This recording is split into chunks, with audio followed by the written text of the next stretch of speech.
mais para frente no curso.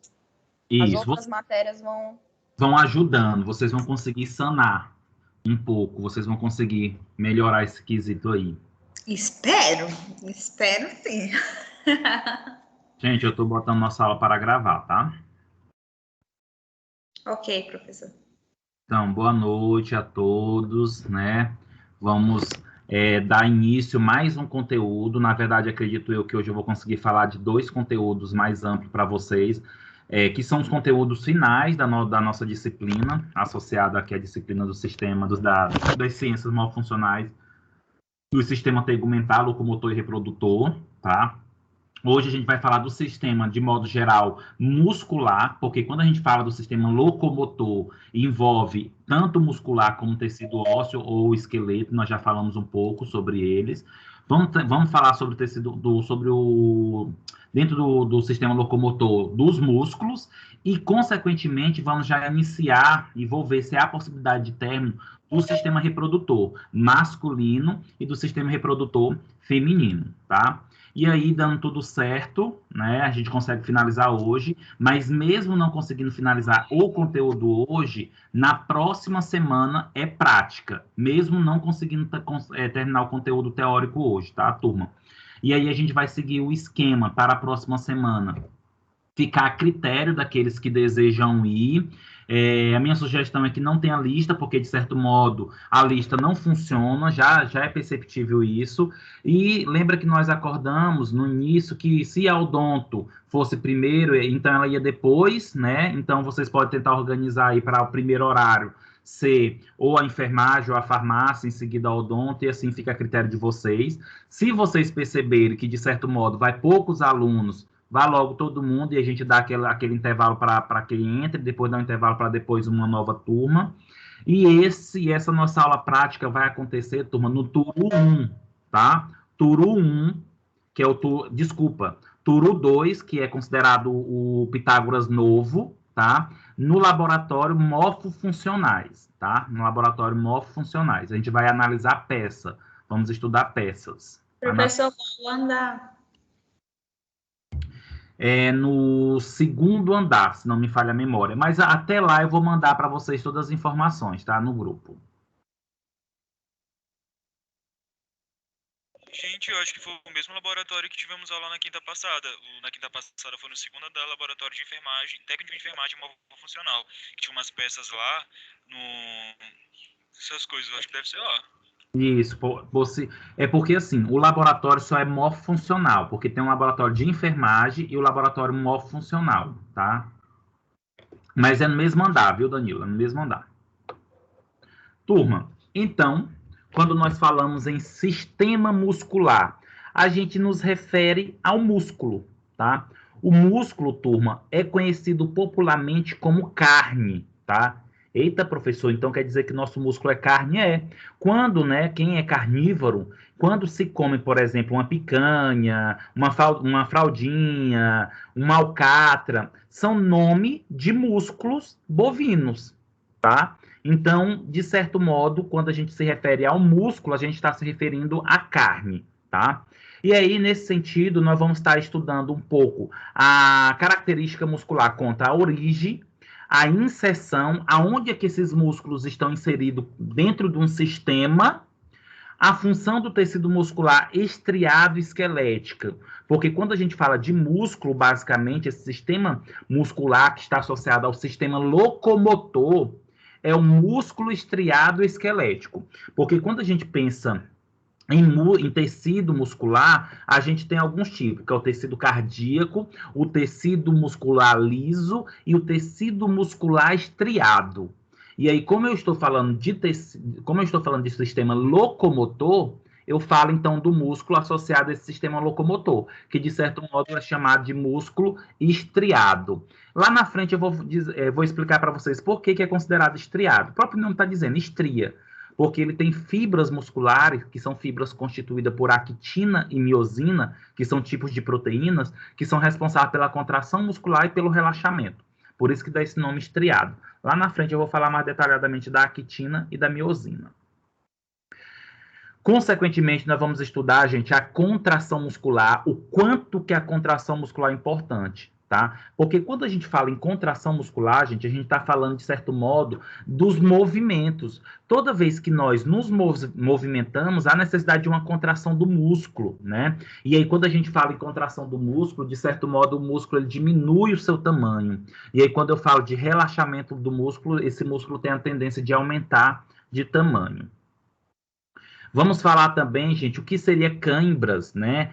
E, de certo modo, espasmos musculares e, consequentemente, qual é o aspecto metabólico associado a essas cãibras, o tratamento.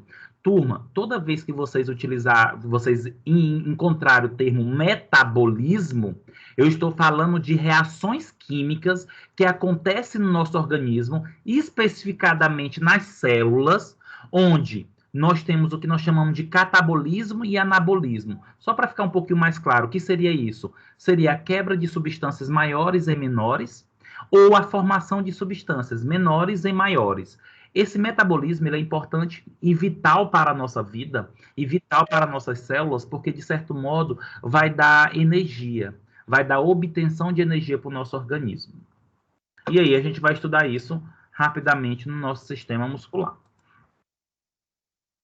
Turma, observando, né, essa mulher, né, se movimentando,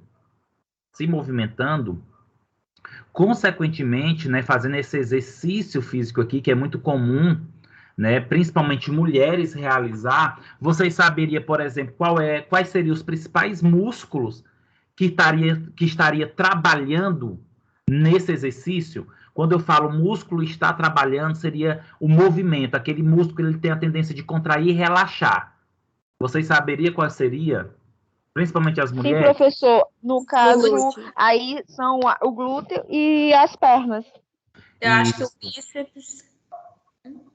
Na verdade, a principal lógico, gente, todo o corpo ele se movimenta, mas quando a gente fala literalmente nesta imagem, observando essa imagem, a gente fala literalmente dos principais que têm um movimento mais forte. Seria o glúteo, né, que é o que nós chamamos de bunda, né, mas seria os glúteos. E as pernas. E os músculos das pernas. Aí quando a gente fala perna, quais são os músculos das pernas? Nós temos aí principalmente o da coxa, chamado vasto lateral, tá? E nós temos as inserções ou isotíbias, que são os músculos que são inseridos na tíbia, que seria basicamente da perna. O vasto lateral da coxa, isotíbias da perna e o glúteo, que seria da região da bunda, tá? É só para vocês terem ideia que eles recebem nomes. Os músculos, eles têm uma nomenclatura. Inclusive, turma, de certo modo, os nomes dos músculos, eles são um nome meio que trava-língua, tá? Eles são, dependendo do tipo do músculo, vocês vão perceber lá na frente que ele é um pouco de trava-língua. Quando eu falo trava-língua, no sentido de ser um pouquinho chato de falar.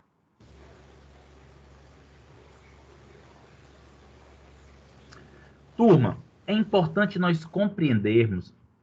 Gente, fica à vontade quando vocês quiserem comentar alguma coisa. Turma, é importante nós iniciarmos essa conversa aqui, falando de músculo, e entender como é que esse músculo ele faz essa função. Como é que o músculo ele contrai e como é que o músculo ele relaxa. Como é que eu mando a informação para os pés ou para as pernas levantar ou baixar. Como é que eu tenho a informação de que eu vou levantar os braços, por exemplo? Gente, os músculos, eles têm uma junção que é chamada junção neuromuscular. O que é a junção neuromuscular? Existe, turma, o que nós chamamos de neurônio motor. Quando eu falo neurônio motor, é um neurônio que ele está quase se ligando a uma fibra muscular. Em outras palavras, se ligando ao músculo, tá? Como vocês podem observar nessa imagem aqui, nesse slide, eu tenho lá em cima neurônio motor, que parece esses 4 pezinhos, isso daí é a representação do neurônio motor, e nós temos aqui uma fibra muscular, tá? A fibra muscular, gente, é o que constitui os músculos. Nós temos várias fibras musculares constituindo os músculos. Então, as fibras musculares têm um neurônio motor. ligando próximo. Eles não triscam entre si, tá? Eles não chegam a triscar, mas eles formam uma fenda, que nesta fenda vai liberar neurotransmissores, que vai levar informações para contração muscular e para relaxamento muscular. E essa contração e esse relaxamento, consequentemente, vai fazer com que nós tenhamos aí o movimento, tá? Do músculo em si. Então, o primeiro ponto que nós temos que entender, que entre o neurônio motor e a fibra muscular, nós temos o que chamamos de junção neuromuscular, que é como se fosse a fenda, tá? Que é como se fosse o espaço que sobra entre os dois.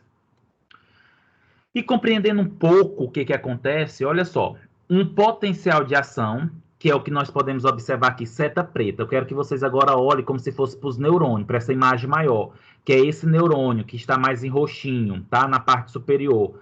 Observa que tem uma seta preta.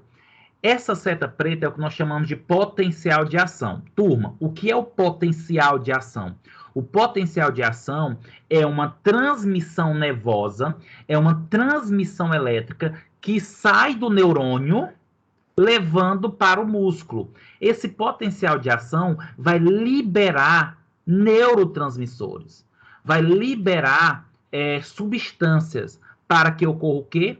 A interação com receptores na junção neuromuscular, para que tenha aí o efeito de contração ou de relaxamento. Então, esse potencial de ação, né, esse impulso nervoso, esse impulso elétrico, ele chega até a parte terminal do neurônio motor. Logo em seguida, o que é que vai acontecer? A membrana plasmática da fibra muscular gera também um potencial de ação que se espalha pelos túbulos T, né? Esses túbulos T são túbulos que levam a ter concentração de cálcio. Então, o potencial de ação saiu do músculo, o potencial de ação saiu do neurônio e liberou informações, neurotransmissores ali na junção neuromuscular. Esses neurotransmissores também ativaram um potencial de membrana, que consequentemente levou à liberação, gente, de cálcio. Turma, o cálcio, o iocálcio, ele é o sal mineral mais importante para a contração muscular. Toda vez que nós temos contração muscular, toda vez que nós caminhamos, toda vez que nós nos movimentamos, existe a liberação de cálcio. Esse cálcio, uma vez liberado, gente, ele estimula a contração muscular, que acontece principalmente pelas fibras musculares, a actina e miosina, né? A actina e miosina contrai, a actina e miosina relaxa. Para acontecer esse movimento de contração e relaxamento, precisa ter o estímulo do cálcio. E lembra que o cálcio ele saiu de uma reserva, que é do retículo sarcoplasmático, é onde ele está reservado para que ocorra isso, mas isso só aconteceu porque veio o estímulo do neurônio motor. Turma, é tão importante isso daqui, porque lá na frente eu vou estar mostrando para vocês. Quando a gente está com cãibra, o que é que as pessoas falam para tentar resolver a cãibra? Alguém lembra? Alguém já presenciou isso? Não estica a perna, alguma coisa do tipo. Tem gente que pede para esticar a perna, professor. Esticar a perna. Certo. Danilo, complementa. Eu não entendi o que você falou. Normalmente, no dito popular, as pessoas costumam dizer para não esticar a perna. Pelo contrário, eles falam ao contrário. Tipo assim, sentiu cãibra, normalmente eles mandam sentar, seguram a tua perna, logo a pessoa se desespera, achando que a veia vai se romper e tudo mais. Por sentir essas coisas aí no dito popular, eles acreditam muito nisso, de que pode ocorrer um rompimento, enfim. Tentando falar sobre esse aspecto aí da contração. Gente, é muito perigoso quando você está tendo cãibra, você esticar a perna. Se você está tendo cãibra na panturrilha, gente, a cãibra é uma contração involuntária. O músculo está assim, ó. Aí ele fica rígido. Imagine só o músculo rígido, tu botando para esticar a perna, botando para esticar o músculo que está rígido. Tu vai dar uma pressão muscular e o músculo vai se ver obrigado a se abrir. Essa abertura aqui, turma, porque você está botando para esticar, e o músculo está contraído, consequentemente pode levar a rompimento das fibras. Você pode ter, por exemplo, uma luxação muscular, tá? Ó, é mais ou menos assim. Vou dar um exemplo para vocês. Toda vez que a gente vai tomar uma injeção intramuscular no deltoide, o administrador, né, o enfermeiro, o técnico, geralmente ele fala assim, relaxa o músculo. Por que a gente tem que relaxar o músculo quando vai aplicar uma injeção? Porque, turma, se o músculo estiver contraído, o nosso músculo é tão forte quando ele está contraído, que ele é capaz de quebrar a agulha. Ou a agulha nem entra. Ou, se a agulha entrar, ela vai precisar de uma força maior, feito pelo indivíduo, por quem está administrando. E isso vai doer, tá? Então, você contrair, você esticar a perna no momento de contração muscular, isso pode levar a um rompimento do músculo. Então, não é tão indicado, viu? Mas, outra pergunta. Pode falar. Quem gostaria de falar, pode ficar à vontade. Eu já, no caso, quando eu sinto cãibra, eu já faço... Eu estico, ou seja, estou fazendo errado, mas eu massageio o local onde eu estou sentindo a cãibra acontecer. Na verdade, gente, esse negócio de esticar é algo involuntário nosso. Não é nem porque alguém falou, é involuntário, porque você acha que esticando você está diminuindo a tensão. E, na verdade, você não está diminuindo a tensão. O músculo ele não precisa estar a perna não precisa estar esticada para o músculo deixar de contrair, não, tá? Agora, fazer a massagem no local é bom, porque aí você vai ajudando o músculo a diminuir essa contração involuntária. Mas Professor, Oi. e tipo assim, porque teve uma época que eu senti assim muita cãibra na região da perna, da panturrilha, né? Às vezes eu acordava até à noite gritando de cãibra. Mas toda vez que isso acontecia, geralmente a minha filha pegava o meu pé e dobrava a ponta dos meus dedos, né? E a cãibra passava. Por que passa? Porque você está querendo diminuir a tensão. Na verdade, não é que passa. Na verdade, é um mecanismo de achar que passa. Olha só, não é isso que faz a cãibra passar. A cãibra passou porque ela deixou de contrair. Mas é um mecanismo de achar que passa. Mas não. Isso daí é mais, quando acontece isso, é mais uma massagem que está acontecendo. Mas dizer que foi por isso que passou, não. Certo. Quando a gente fala que passa, é quando eu faço a ação e passa. Agora, quando eu faço e demora um tempo, não foi por causa daquilo dali. Foi porque já teve a cãibra. Certo, pois eu achava que passava, professor. Não. Obrigada. É melhor fazer no próprio local que está tendo a cãibra. Priscila, lá na frente, quando eu falar de cãibra, me lembra de explicar por que acontece geralmente à noite de madrugada, tá bom? Certo, ok, porque eu acordava mesmo durante a madrugada, à noite, era horrível. Eu acordava gritando, mas Eu também obrigada. já tive muitas situações que eu acordo de madrugada, professor. Não, na verdade, já passou o tempo. Mas, tipo, eu acordava muito, com muita dor. Mas é comum, é normal e eu vou explicar lá na frente por quê, tá? Oi, Leliane. Oi, professor. E, professor, deixa eu te perguntar por que acontece no período de gravidez a gente tende a ter muito mais cãibra do que o normal? Porque você está com peso extra. E esse peso extra faz com que você tenha mais... faz com que você trabalhe mais os músculos. Tentando responder já o anterior, porque eu preciso responder para responder essa questão da gravidez. Gente, pessoas que têm atividade física muito intensa, pessoas que caminham demais, pessoas que praticam esporte demais, a tendência é que tenha mais cãibra, principalmente à noite, que é o momento que você relaxa o corpo.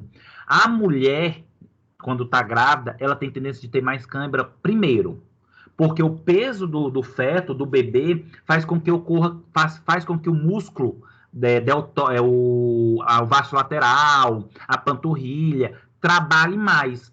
Quando se trabalha mais, precisa de mais energia.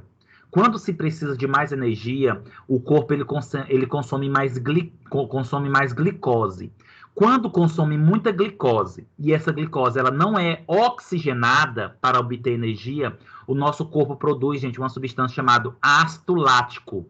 Esse ácido lático, ele é tóxico, ele se acumula na superfície do músculo, e aí o músculo, para retirar esse ácido lático, ele contrai. A cãibra é nada mais, nada menos do que o acúmulo de ácido lático a partir de uma atividade física intensa. Quando eu falo atividade física intensa, gente, depende de indivíduo, tá? Por exemplo, não estou falando que é malhar forte, correr forte. Uma pessoa que é sedentária, subir uma escada para ela já é uma atividade física intensa. Então, possivelmente, ela vai ter tendência de ter cãibra, porque o músculo ele teve que gastar muita energia, e para gastar essa energia precisou de glicose. Essa glicose não foi oxigenada, não teve oxidação dela, e ela produziu ácido lático por fermentação. E aí o ácido lático ele é tóxico. E aí o corpo, para tentar expulsar o ácido lático muscular, ele contrai. Essa contração que acontece no músculo é para expulsar esse ácido lático. E aí, por que nós temos mais cãibra à noite, de madrugada? Porque a gente passa o dia todo caminhando, gastando energia muscular, que precisa de glicose. A glicose vai ser consumida, dando origem ao ácido lático. Não, Professor? ok. Ok, Leiliane? Tranquilo? Perfeito, professor. Ótimo. Oi, Ariadne.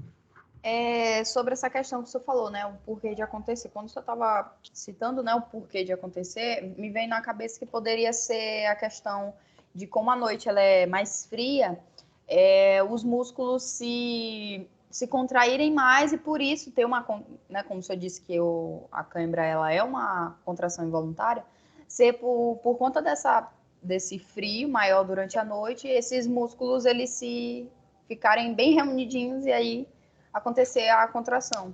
Tá, mas aí vou tentar só tentar reorganizar essas ideias, Ariadne.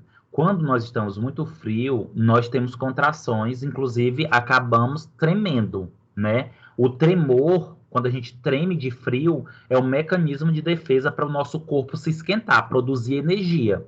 Só que entenda, é uma contração involuntária muscular não intensa. A cãibra é uma contração involuntária intensa, geralmente de um único músculo, tá?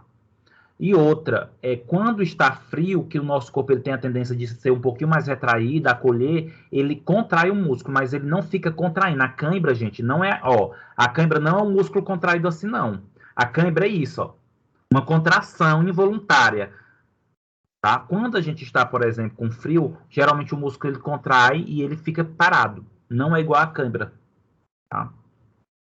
Ah, tá. É mesmo, professor. No momento que eu sinto a cãibra, eu sinto como se estivesse puxando, algo puxando assim, muito intenso mesmo. Uhum, isso. E aí, pensando nisso que eu estou comentando aqui para vocês, Leiliane, você queria falar ainda?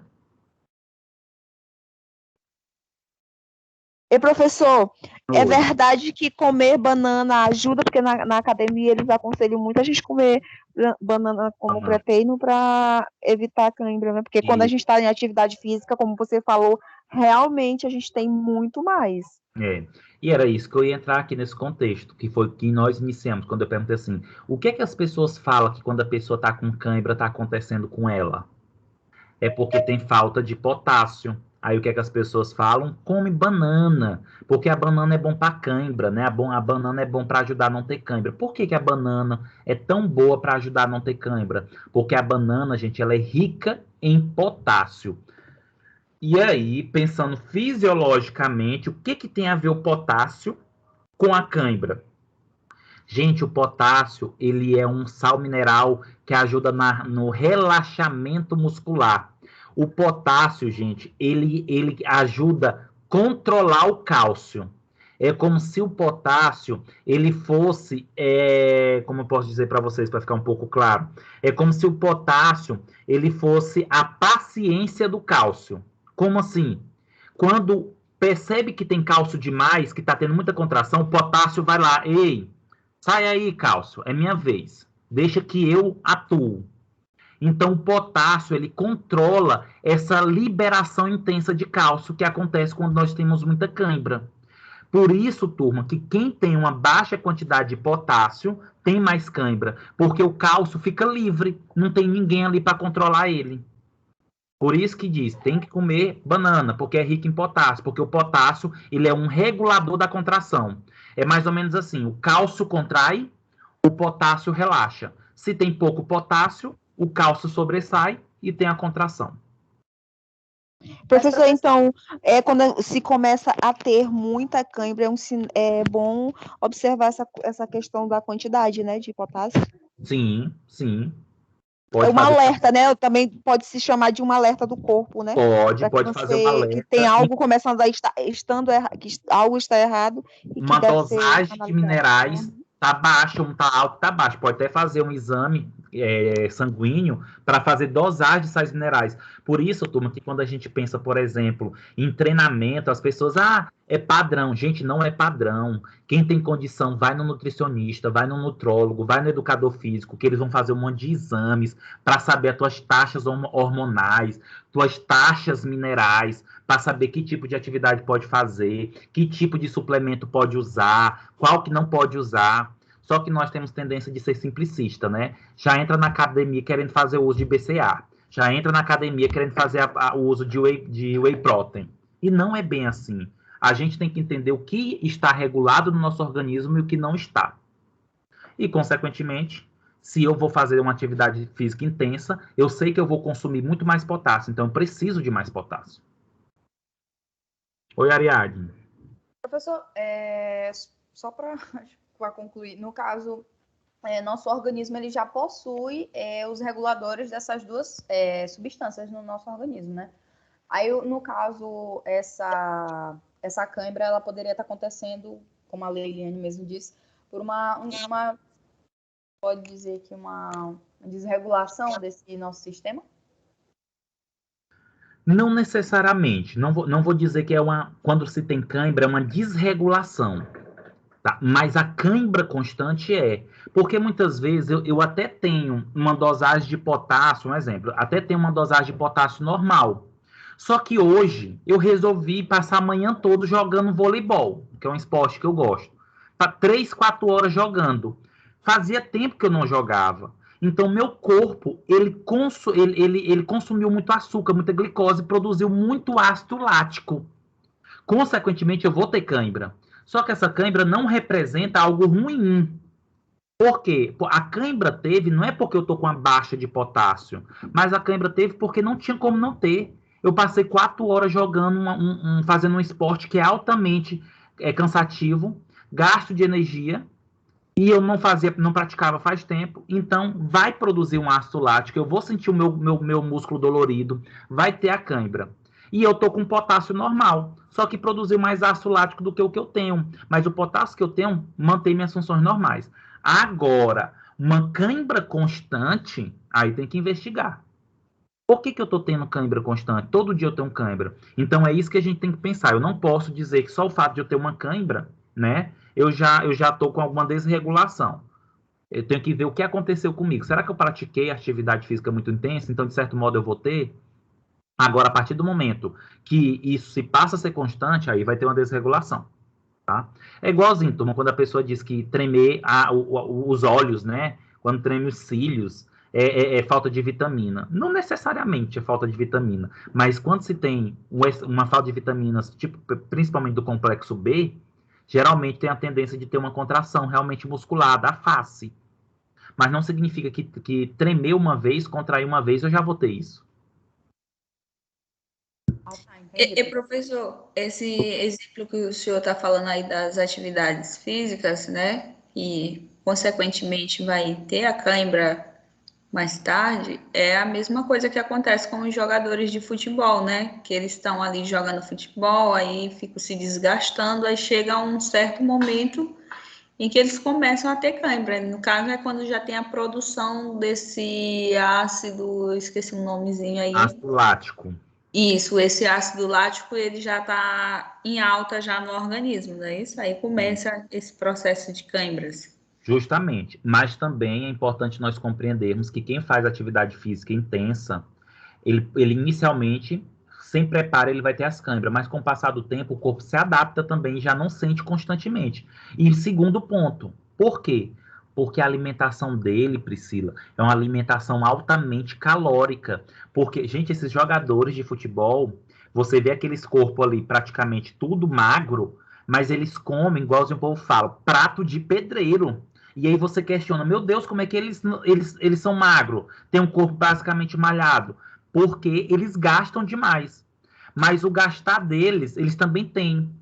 Então, quando eles estão praticando atividade física intensa, eles não vão ficar sem energia porque ele tem muita energia da alimentação, que eles consomem demais. Já é ao contrário, por exemplo, de mim. Minha alimentação é toda desregulada. Não pratico atividade física, estou sedentário. Então, quando eu for fazer uma atividade física, consequentemente, o que vai acontecer? Eu não vou ter energia suficiente. Aí o músculo se vê obrigado a consumir uma glicose muscular sem a presença do oxigênio, e aí gera o ácido lático. Isso, perfeito, professor, ok. Turma, então, né, falando aí dessa junção neuromuscular, que eu quero que vocês saiam daqui ciente que a junção neuromuscular ela é importante para que tenha contração e o relaxamento do músculo, porque é a partir dessa junção neuromuscular que vai ter a liberação de neurotransmissores. O que são neurotransmissores? São substâncias que têm funções específicas nos seus receptores, aonde elas vão agir. E quando a gente fala neurotransmissores, porque são substâncias produzidas por neurônios, liberada por neurônios. Tá? Neurônios, turma, é o nome da célula dada para as células do sistema nervoso. Tá?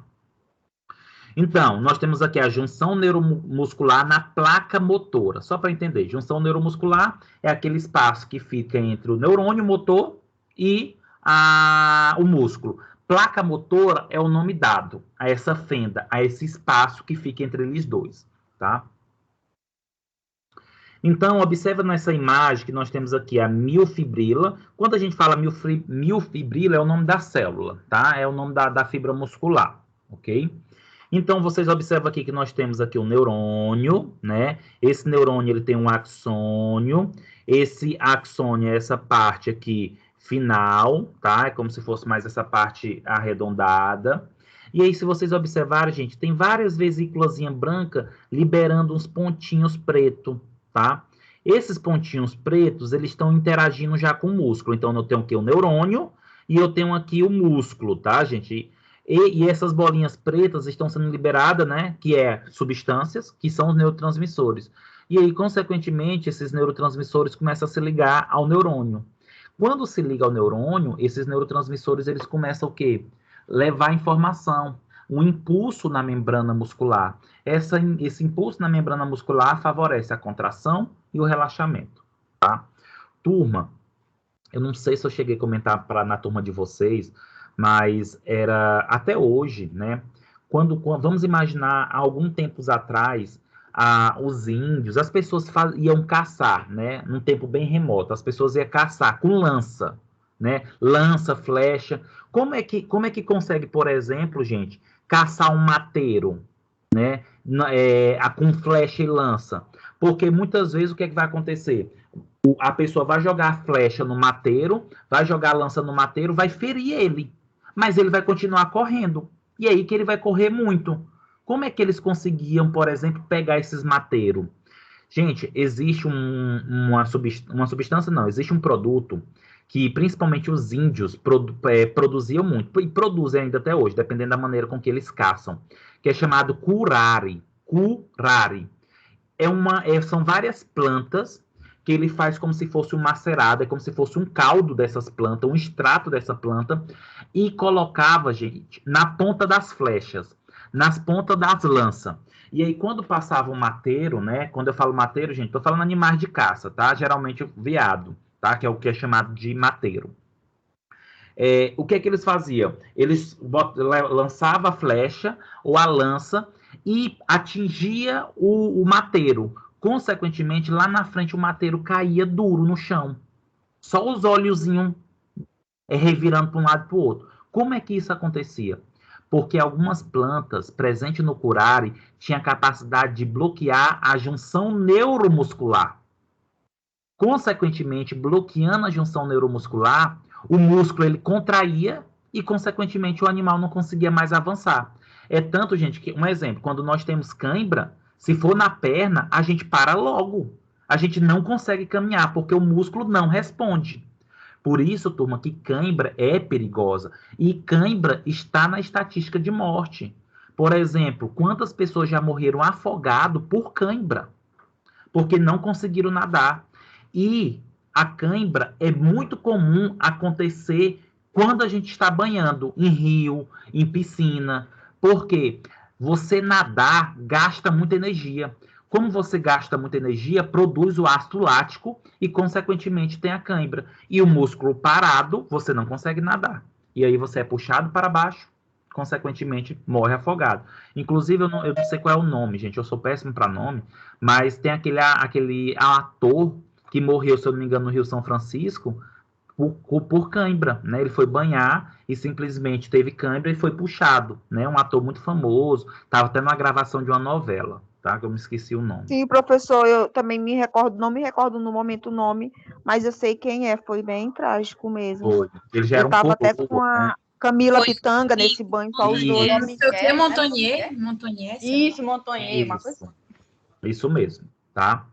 Então, gente, é só para explicar para vocês que se não tem essa junção neuromuscular, se não tem esses neurotransmissores levando informação para o músculo, consequentemente a gente não consegue contrair, relaxar e não consegue aí manter as funções da marcha.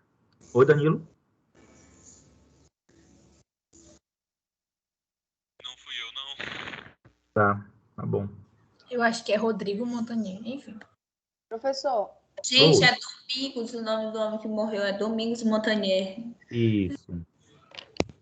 professor, então, Oi. no caso, esse problema que acontece naquelas pessoas que são acometidas com a aterosclerose, não, né? Esclerose lateral amiotrófica, né?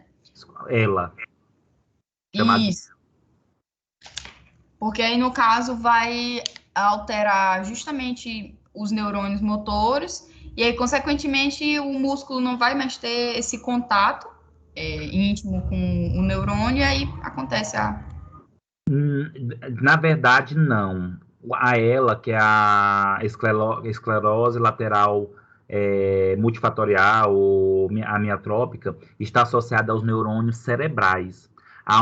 É uma doença neurodegenerativa, Ariadna. Então, já é os neurônios aqui, ó, na cabeça, que vão sendo destruídos.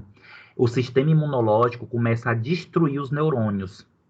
E aí, consequentemente, tendo a destruição dos neurônios, não leva informações para outra parte do corpo. É só para explicar que não tem relação direta com a junção neuromuscular, tá? Mas deixa de não ter mais funções. Mas é aqui, ó. A destruição é dos neurônios cerebrais mesmo, tá? E isso é uma doença neurodegenerativa acontecida principalmente pelo sistema imunológico. O nosso sistema imunológico, infelizmente, não reconhece a bainha de mielina, que é uma placa de gordura que reveste os neurônios, e aí começa a comer, começa a destruir, dá um processo inflamatório, e aí os neurônios vão sendo destruídos, vão morrendo, não tem mais informações, e aí as partes do corpo responsáveis pelas mortes do neurônio vão deixando de exercer as suas funções. Infelizmente, hoje ainda não se tem uma cura. E infelizmente, nós podemos ter a qualquer momento, turma, tá? Infelizmente. Ah, tá. Troquei de neurônio, então. É neurônio também, só que aí já é aqui, já não é a junção neuromuscular, tá? Tá, obrigado, professor. Nada. Turma, e aí eu vou começar a mostrar para vocês alguns exemplos de... Oi, pode falar, André. Mas qual o nome que dá para isso? Você fala em relação ao que? A doença? Isso. Ela, é conhecido como ela, que é a sigla para esclerose lateral amiotrófica. Tá? Conhecido Foi a como doença que o Stephen Hawking morreu, o físico lá. o físico, justamente. Inclusive, tem um filme dele para... Esclerose múltipla, né, professor? Isso. Esclerose múltipla ou lateral amiotrófica. Tá? Aí existe uma pequena diferença entre elas duas, de certo modo, dependendo da região dos neurônios ou como começa a doença. Tá? Mas, de certo modo, é uma destruição neuronal. Professor, mas tipo, pode ser do nada mesmo? Tipo assim, do nada. Infelizmente pode. Lógico, Andressa, que existe fatores genéticos hereditários associados, mas pode acontecer um dia qualquer, Vou dar um exemplo. Pode ser que aconteça um dia qualquer que você faça ingestão de alguma substância, de algum alimento que tem uma substância que o teu corpo reconhece como estranha. E essa substância vai para o neurônio e o teu corpo reconhece como estranho. O sistema imunológico, ele começa a destruir. Tá? E aí vira algo generalizado. Só que entenda, não acontece, o indivíduo ele pode apresentar a qualquer momento, mas não significa que a doença é rápida.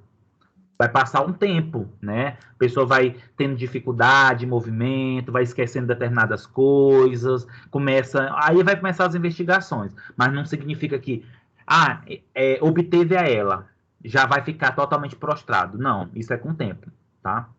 Só que é uma doença muito rápida, é uma doença neurodegenerativa muito rápida. Eu vi que ele tinha, no máximo, 2 anos de vida, né? Os médicos já tinham despachado ele viveu aí até os, se eu não me engano, 70 anos, né? Tem um ele filme era bem novinho. Isso, tem um filme dele. Quem puder depois assistir na Netflix. Eu assisti já. É maravilhoso, tá? Lógico. Também já assisti. Professor Júlio, mais uma pergunta aqui. Partindo do pressuposto de que eu estou usando o notebook da minha irmã e que a conta que eu estou acessando está numa conta da minha prima e o meu nome é Ingrid, não Andressa, e aí eu estou pensando assim, na hora que o sistema olhar, não vai constar minha presença porque eu não estou com o nome constante aqui na aula, né? O teu nome está como Andressa para mim, mas não se preocupa que para minha aula, para minha disciplina, não existe presença, tá, gente? Então tá bom. Não existe essa questão de eu tirar a lista, até porque não foi passado isso para a gente, tá? Tá bom, obrigada. Em todas as matérias está funcionando assim, professor. O que eles cobram muito é o acesso ao AVA, que eles têm o monitoramento, né? Então, o aluno tem que acessar o AVA, isso eles cobram. Acessar o AVA, responder o desafio, as atividades, avaliar, e tanto que eu fiz algumas cobranças para vocês em relação a isso. Agora, de presença aqui, fica a critério de cada um, tá? Então, não se preocupa, viu, Ingrid? Então, turma, só para vocês observarem assim, lembra, gente, que todas as doenças, só fugindo um pouquinho aqui do nosso conteúdo, lembra que toda doença, ela tem uma evolução, mas tudo depende de paciente para paciente, tá? Tem pessoas que são fortes, tem pessoas que são guerreiras, tem pessoas que lutam, né? E aí consegue prolongar a vida, da mesma maneira que tem pessoas que simplesmente aparecem com algum problema e simplesmente prostra, né? E isso aumenta a possibilidade de morte porque a doença evolui. Então, a gente tem que estar muito bem da cabeça também nesse sentido.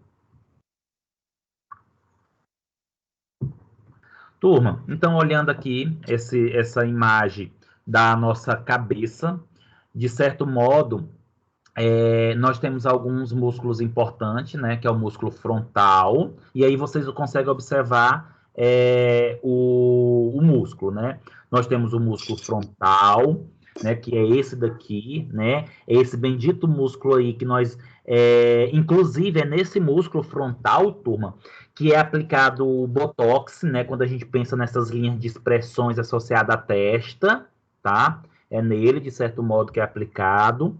Gente, o Botox, né, que é uma toxina, ele é uma substância que bloqueia a junção neuromuscular. Olha só, não estava lembrando na hora para falar para vocês. Mas quando se utiliza o Botox, né, que é a toxina botulínica, eles bloqueiam a junção neuromuscular. Então, bloqueando a junção neuromuscular, não tem a contração do músculo, né? E por isso que fica tão rígidozinho, sem essas marcas de expressão, tá? Lembrando que o Botox ele pode ser aplicado em vários locais do rosto, mas quando eu falo que é no músculo frontal, para essas linhas da testa. Mas pode ser aplicado também no orbicular, que é nessa região dos olhos, tá? Aí vai depender da característica e das marcas de expressão, né? Que estão associadas aí ao que você deseja, que é o que o povo chama de pés de galinhas, né? Então, nós temos o temporal, que é esse lateral aqui, o frontal, o orbicular dos olhos, que é essa região aqui, tá? Nós temos esse macete, que é esse daqui, ó, turma, tá? Macete, e nós temos esse daqui, que é muito bem visto nessa região do pescoço, que é um trava-língua, né? E é considerado o nome do maior, considerado o músculo com maior nome, que é esse daqui, ó, esternocleidomastóide, tá? Esternocleidomastóide. Inclusive, vocês podem brevemente, né, que ainda não tem filho, colocar o nome do filho ou da filha de vocês. Esternocleidomastóide, menino, vem aqui. Olha o tanto aí. Nossa, professor, já anotei aqui Pobre essa da sugestão. criança. Eu nem ia querer ter filho mais, mas tudo bem. Depois desse nome, eu acho que eu vou. Vai querer, Faço né? questão. Imagine Nossa. só essa criança para aprender a falar e escrever esse nome, né? Mas ele é um Eu dos... imagino ele já adulto me processando. Ainda bem que hoje tem como a gente mudar o nosso nome quando quiser.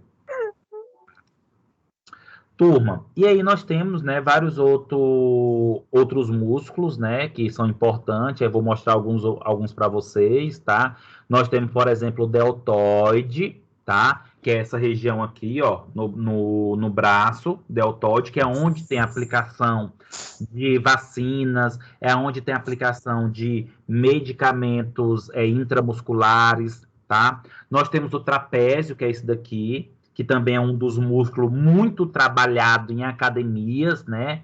Para ficar mais visível. Tem-se o bíceps, tá? Que é essa região aqui, tá? Mais de dentro. Nós temos o reto abdômen, tá? Quando a gente fala reto do abdômen, gente, é onde é os famosos gominhos, tá? São os famosos gominhos.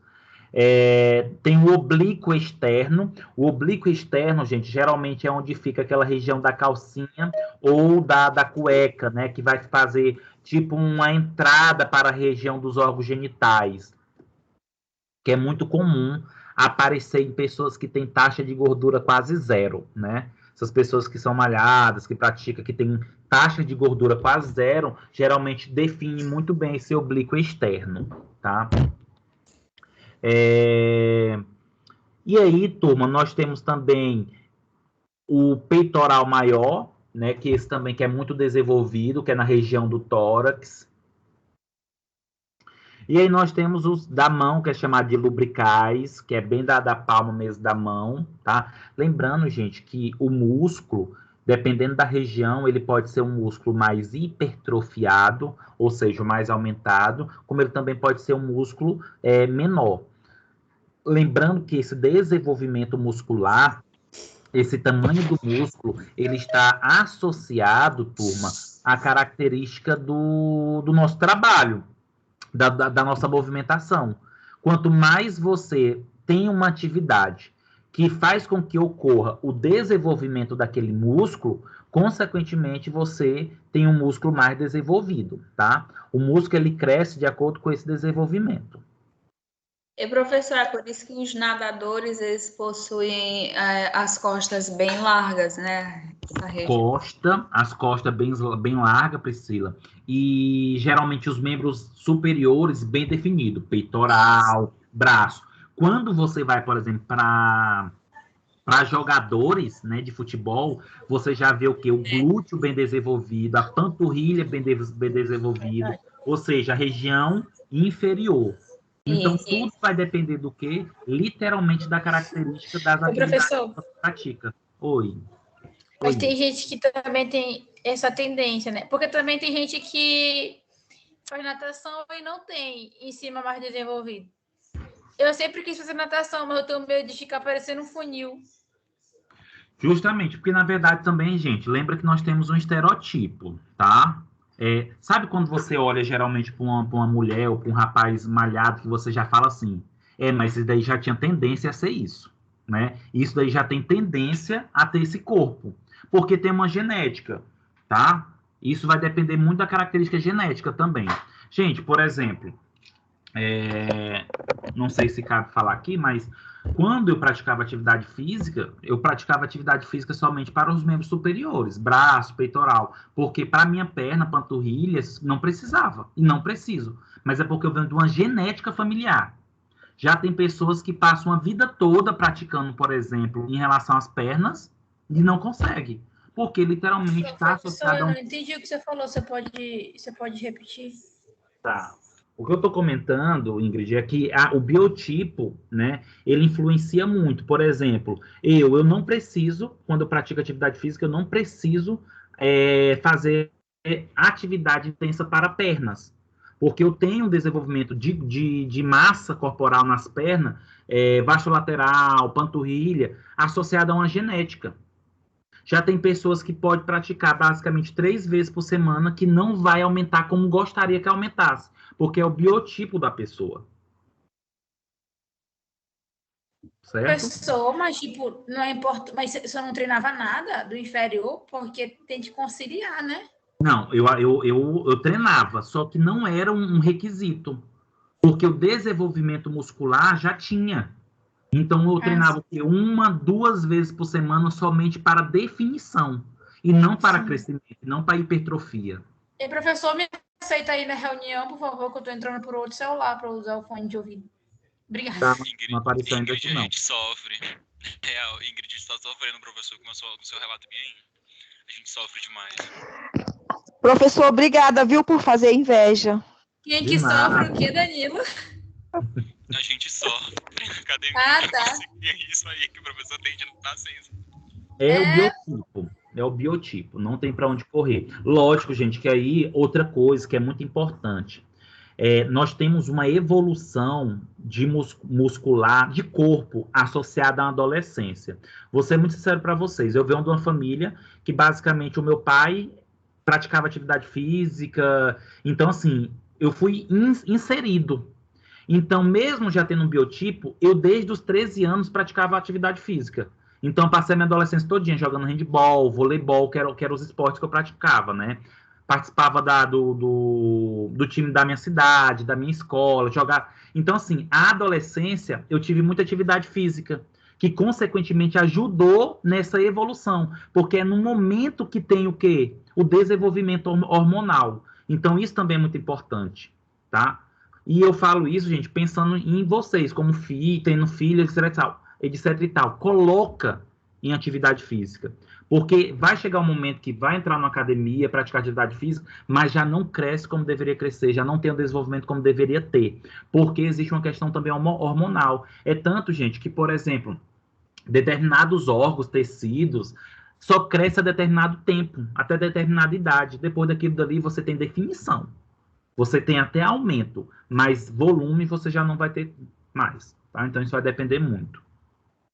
É mesmo, professor, porque a minha prima, ela ficou 6 anos na academia, malhando direto, mas ela nunca aumentou nada. Ela só conseguiu aumentar quando ela começou a aplicar uns negócios lá para crescer lá, aumentar de tamanho, mas por ela mesma ela não conseguiu aumentar nada.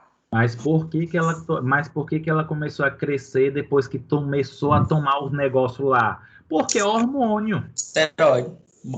Porque é hormônio que tem mais na adolescência, no desenvolvimento juvenil, que tem mais. Professor, eu não tomava nada, aí eu ia para academia, né? Eu passava uns 4 meses, 5 meses, eu já sentia uma diferença. Mas na hora que eu parava de novo, que dava preguiça, perdia tudo de novo. É porque o músculo, e isso não importa, quem toma ou quem não toma. O músculo, gente, ele precisa ser exercitado. O crescimento do músculo está associado a uma atividade. É só você parar, que você murcha, né? Como diz o povo, você murcha. Tá?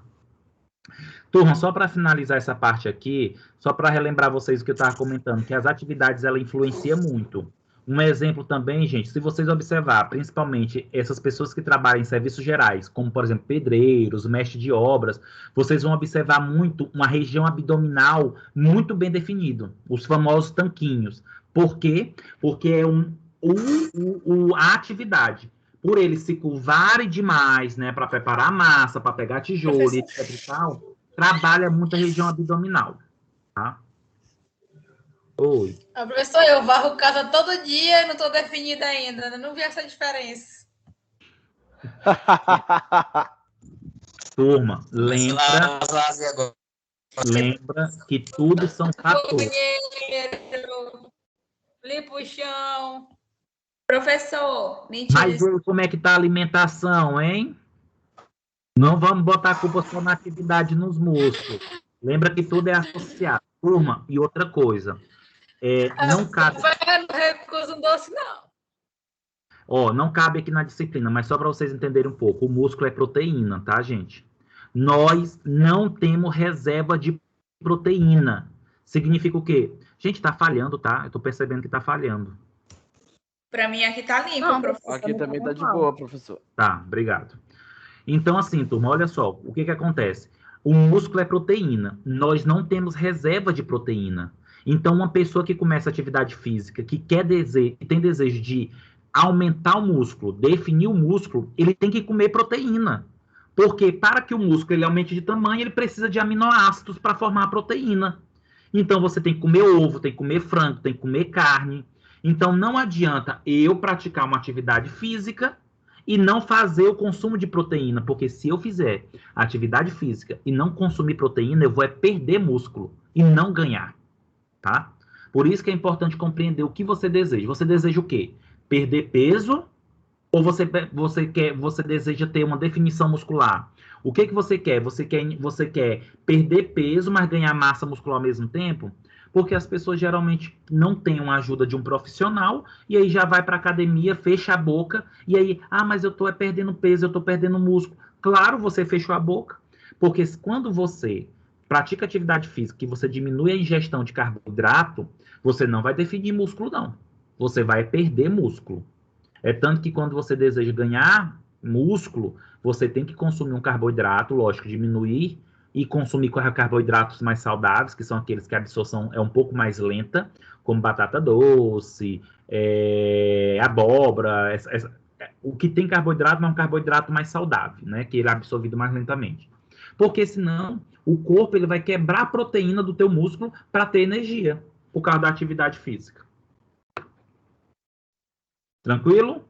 E, professor, me tire só uma dúvida, porque eu vi umas pessoas dizerem, tipo assim, quando a pessoa entra na academia que começa a fazer atividade física para definir os músculos, tudinho, e depois de um tempo, quando para, é verdade que fica flácido?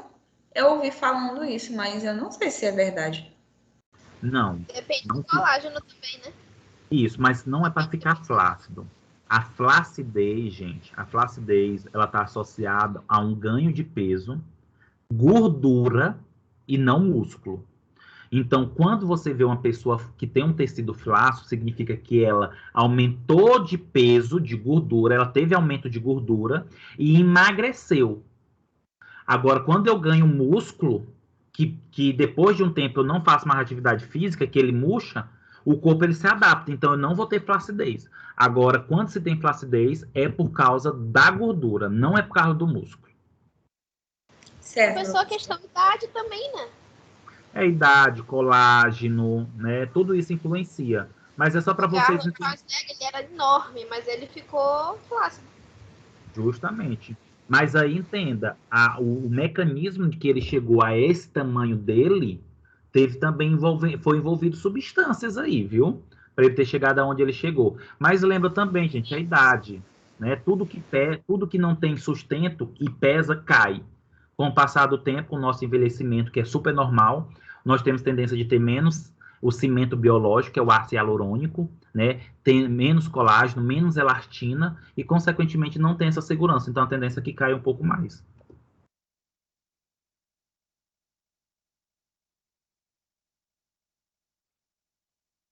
Turma, em relação aos membros inferiores, tá? Em relação aos membros inferiores, nós podemos citar aqui o glúteo, tá? E aí, quando a gente fala em glúteo, gente, é literalmente o músculo da bunda, tá? Do bumbum. Nós temos aqui, gente, eu tô falando só os principais, tá? Nós temos aqui o vasto lateral. Esse vasto lateral, gente, é esse músculo da coxa, tá? Na região externa, para o lado externo, tá? Também é onde é administrado, geralmente, medicamentos, tá? Turma, só curiosidade. O deltóide, que é esse músculo aqui do braço, ele pode ser administrado até 3 ml. Então, quando eu tenho um medicamento que ele é até 3 ml, eu posso administrar no deltóide. Quando eu tenho um medicamento que ele é de 3 ml para cima, mais que 3 ml, até 5, eu tenho que administrar ele ou no glúteo ou no vasto lateral, tá? Não pode administrar no deltóide, porque o deltóide não comporta mais que 3 ml. Se colocar 4 ou 5 ml no deltóide, a substância, o medicamento, ele vai extravasar. E aí vai perder substância, perde o efeito, diminui o efeito da substância, tá? Por isso, turma, dando um exemplo de experiência minha enquanto farmacêutico e que trabalhava, já que eu abro a pergunta para ti, Bruna, quando eu trabalhava em balcão de farmácia, era muito comum, por exemplo, chegar homens que tinha que tomar penicilina, tá? Que é a bezetacil, e aí a bezetacil é no glúteo, porque ela é 4, 5 ml, dependendo do tipo, tá? Não dá no deltoide. E simplesmente os homens, por ter vergonha, né? Porque a gente tem que baixar um pouco o short, a calça, eles não queriam no glúteo. Não, no braço, pode botar no braço que eu me garanto, pode deixar comigo. Só que eu não administrava, porque vai que dá uma gangrena, uma inflamação, e depois ainda vou para a justiça por imperícia e imprudência. Porque eu sei o que é correto, tá, gente? E aí, independente do paciente dizer que quer, mas eu sei que é o correto e eu que sou profissional. Então, só para vocês entender essa questão e essa curiosidade, tá? Oi, Bruna. Professor, eu também tenho algumas dúvidas em relação ao tipo de substância que é aplicada no músculo, né? Você citou agora a respeito das quantidades ml, 3 ml braço, 5 ml glúteo, mas também tem o tipo de substância. Tem substâncias que são oleosas, tem outras que são leitosas, que chama, né? Isso. E tem também diferenças em que tipo de músculos elas podem ser aplicadas devido à questão da absorção dessas enzimas. Quais são as diferenças, assim? Quando a gente fala, por exemplo, substância, primeiro a gente também pensa nesse primeiro ponto da quantidade, né? E aí quando a gente pensa, por exemplo, em substâncias oleosas e leitosas, elas são substâncias que, teoricamente, ela precisa de um armazenamento maior. Quando eu falo armazenamento, é no músculo, tá? Dentro do músculo. Então, geralmente, o músculo ele tem que ser mais desenvolvido, tá? Ele tem que ser mais desenvolvido. Por isso que, geralmente, substâncias oleosas ou leitosas precisam ser no glúteo, principalmente, tá? Principalmente no glúteo. E aí, quando a gente pensa nessa característica da oleosa e leitosa, por que isso acontece? É a formulação. É a maneira com que foi produzida a substância. São os recipientes, são os adjuvantes que levam à produção dessas substâncias. E aí, quando nós pensamos também na administração de outras substâncias musculares, isso também vai depender da característica de aplicação. Vou dar um exemplo. As enzimas, as lipoenzimas, tá? Quando a gente pensa, por exemplo, nas lipoenzimas, ela já precisa ser administrada no local onde deseja fazer o efeito. Quando a gente fala assim, lipo de papada, né? Lipo de papada. Sim, eu já ouvi muito falar dessas questões também. A lipo de papada é nada mais, nada menos do que a administração de enzima no tecido subcutâneo, tá? Nesse tecido mais do tecido adiposo. E as enzimas vão quebrando. Então, assim, as substâncias também vai depender da administração de acordo com o que se deseja, tá? Mas, pensando na via intramuscular, quantidades acima de 3 ml, ou glúteo ou vasto lateral, deltoide até 3, substâncias mais oleosas ou leitosas têm que ser administradas geralmente no glúteo. E substâncias mais hidrossolúveis, mais líquidas, mais transparentes, geralmente é no deltoide. Tá bem claro agora. Obrigada, professor. Oi, Frank. Professor, no caso, o vasto lateral ele é mais usado para crianças, né? Do que para adultos. Adultos é mais o glúteo. Justamente, porque muitas vezes o que acontece, Ariadne? Por que é mais usado nas crianças? Quando se utiliza o vasto lateral, é porque possivelmente o glúteo da criança ainda não está desenvolvido. O vasto lateral tem a tendência de desenvolver mais rápido do que o glúteo. E aí, quando se percebe que o glúteo é muito o músculo glutear é muito frágil, um pouco desenvolvido, aí vai para o vasto lateral. Tá, entendi. Oi, Frank. Oi, professor, boa noite. Boa noite. Sobre o exemplo da colega que ela deu ainda há pouco, sobre os músculos, né, flacidarem e tal, ficar murchos. No caso, eu estava pesquisando aqui, né, que o senhor falou em relação à gordura, né? Eu estava dando uma olhada aqui em células gordurosas, né, células gordurosas do tecido adiposo. E no caso, quando a pessoa tá na musculação, né, ela é uma consequência da hipertrofia, né? Isso. Que é o aumento celular, né? Isso. E eu queria saber, tipo, se esse tecido adiposo, por exemplo, ele poderia aumentar também em questão de número de células gordurosas, né? Que no caso seria da hiperplasia, né? hiperplasia. Isso, mas você está falando, Frank, no momento da musculação?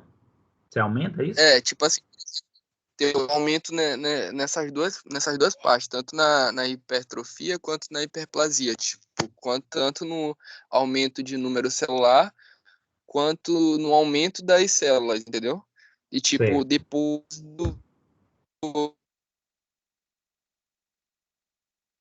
essa pessoa ali que para, que se poderia ocorrer desses músculos murcharem, né? Tá. Falhou um pouquinho, eu vou tentar responder o que eu entendi, aí se ficar faltando, porque cortou algumas falas tuas, tá? Mas vamos lá, quando você pratica atividade física, não tem nem hiperplasia, né? Aumento da quantidade de células, e nem hipertrofia, que é o aumento da célula em relação ao tecido adiposo. Ele faz diminuir.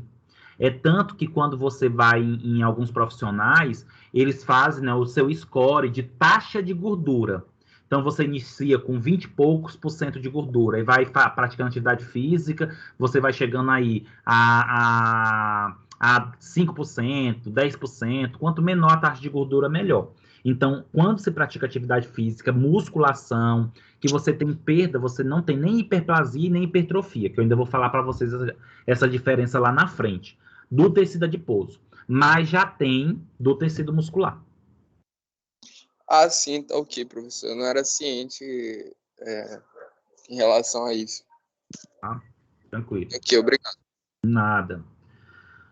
Turma, e em relação ainda, né, aos músculos, né, desses membros inferiores, nós podemos aqui destacar, por exemplo, o adduto longo, tá? Por que eu tô falando adduto longo? Que é esses músculos, gente, na parte da coxa para dentro da virilha.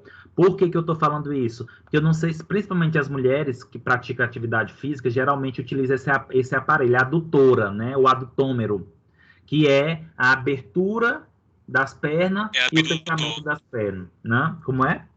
Abdutor. Abdutor, isso. E recebe o nome porque geralmente faz o quê? Faz aí a hipertrofia do músculo adutor longo, tá? Professor, então, quase porque tem um abdutor e tem um extensor. Uma coisa, acho que é extensor.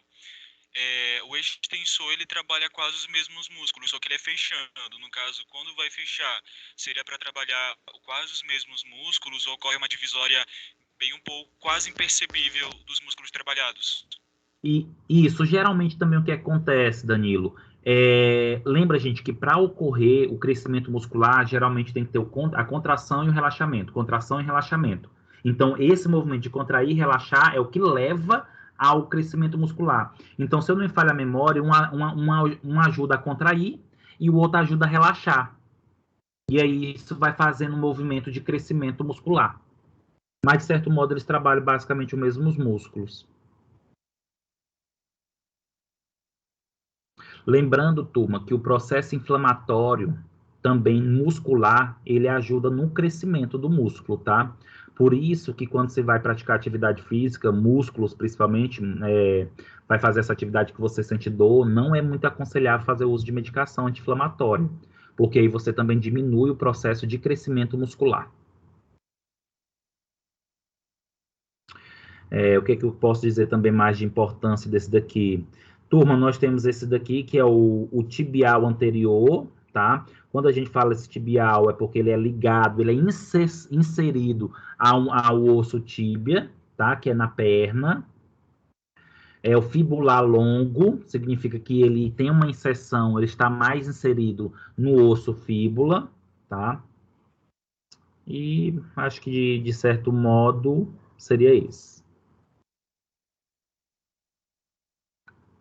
Turma, então, naquela imagem que eu mostrei lá no início da nossa aula, tem assim, através dos movimentos de flexão de joelho e de extensão do quadril na perna da frente, além de uma leve flexão na perna de trás, esses exercícios proporcionam ativação dos músculos do quadríceps, né? Quando a gente fala músculo do quadríceps, é porque reúne todos esses músculos que está mais na parte perto do quadril, que seria vasto lateral, o vasto medial, o vasto intermediário e o reto femoral, tá? E ele também trabalha o isquiotíbias, que são os músculos que estão associados à tíbia, na perna, e também o glúteo, tá? Então, só para vocês observarem, turma, inclusive, né, já que a gente está falando muito de atividade física, de musculação, porque a gente está falando de músculo, não sei se vocês perceberam, mas há uma tendência atualmente de se utilizar mais exercícios físicos que não utilizam aparelhos, mas esses que são mais sem aparelhos. Observa só, para vocês terem ideia, só esses dois movimentos aqui, gente, basicamente, olha a quantidade de músculo que se trabalha, tá? Então, eu estou percebendo... Só com o peso do corpo, né, professor? E só com o peso do corpo, ou com esses movimentos. Muitas vezes são só o tipo de movimento, né, associado ao peso do corpo.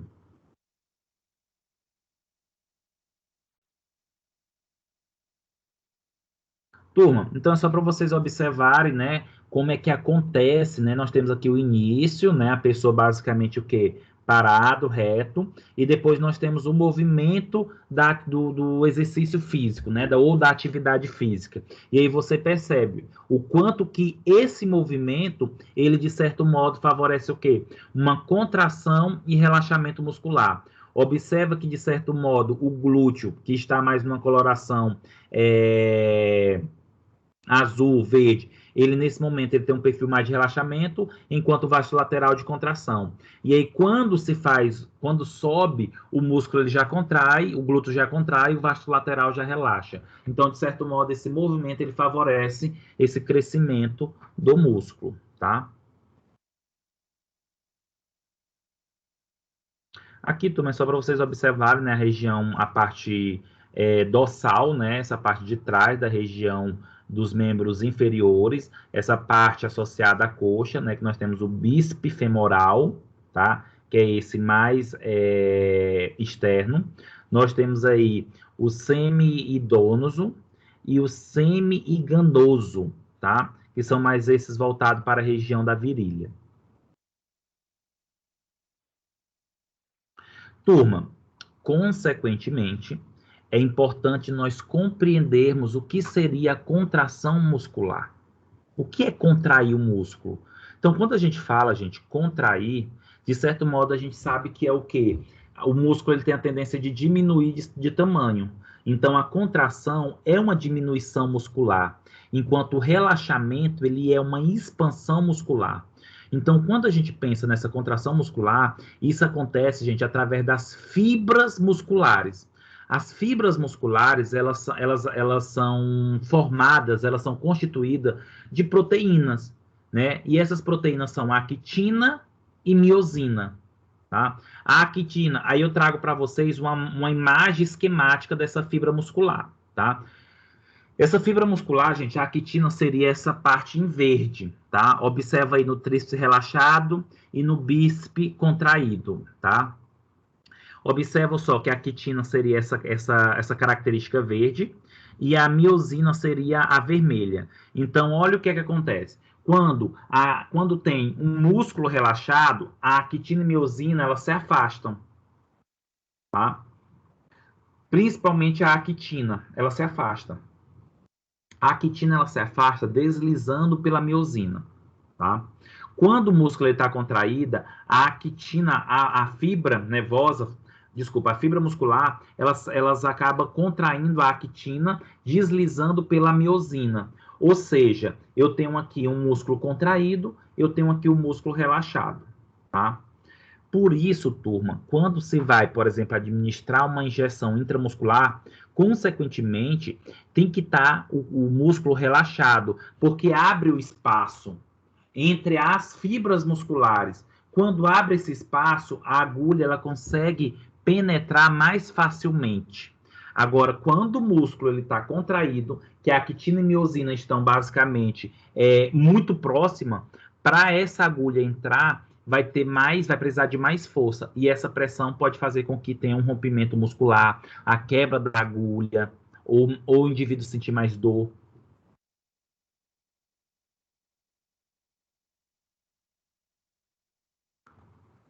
Então, já que eu estou falando para vocês tanto, né, de actina, miosina, de fibra muscular, Vamos entender, de certo modo, como é a organização da fibra muscular. Então, nós temos aqui, turma, observa, da esquerda para a direita, nós temos aqui o quê? A fibra muscular, tá? Sendo que essa fibra muscular, ela é formada por vários miofibrilas, tá? Então, a fibra é formada por várias miofibrilas. Consequentemente, nós temos aí a membrana que reveste a fibra, que é chamada de sarcolema, tá? Nós temos, turma, consequentemente, os miofilamentos, que esses miofilamentos são feixes que constituem a miofibrila, tá? Então, é como se fosse macarrão.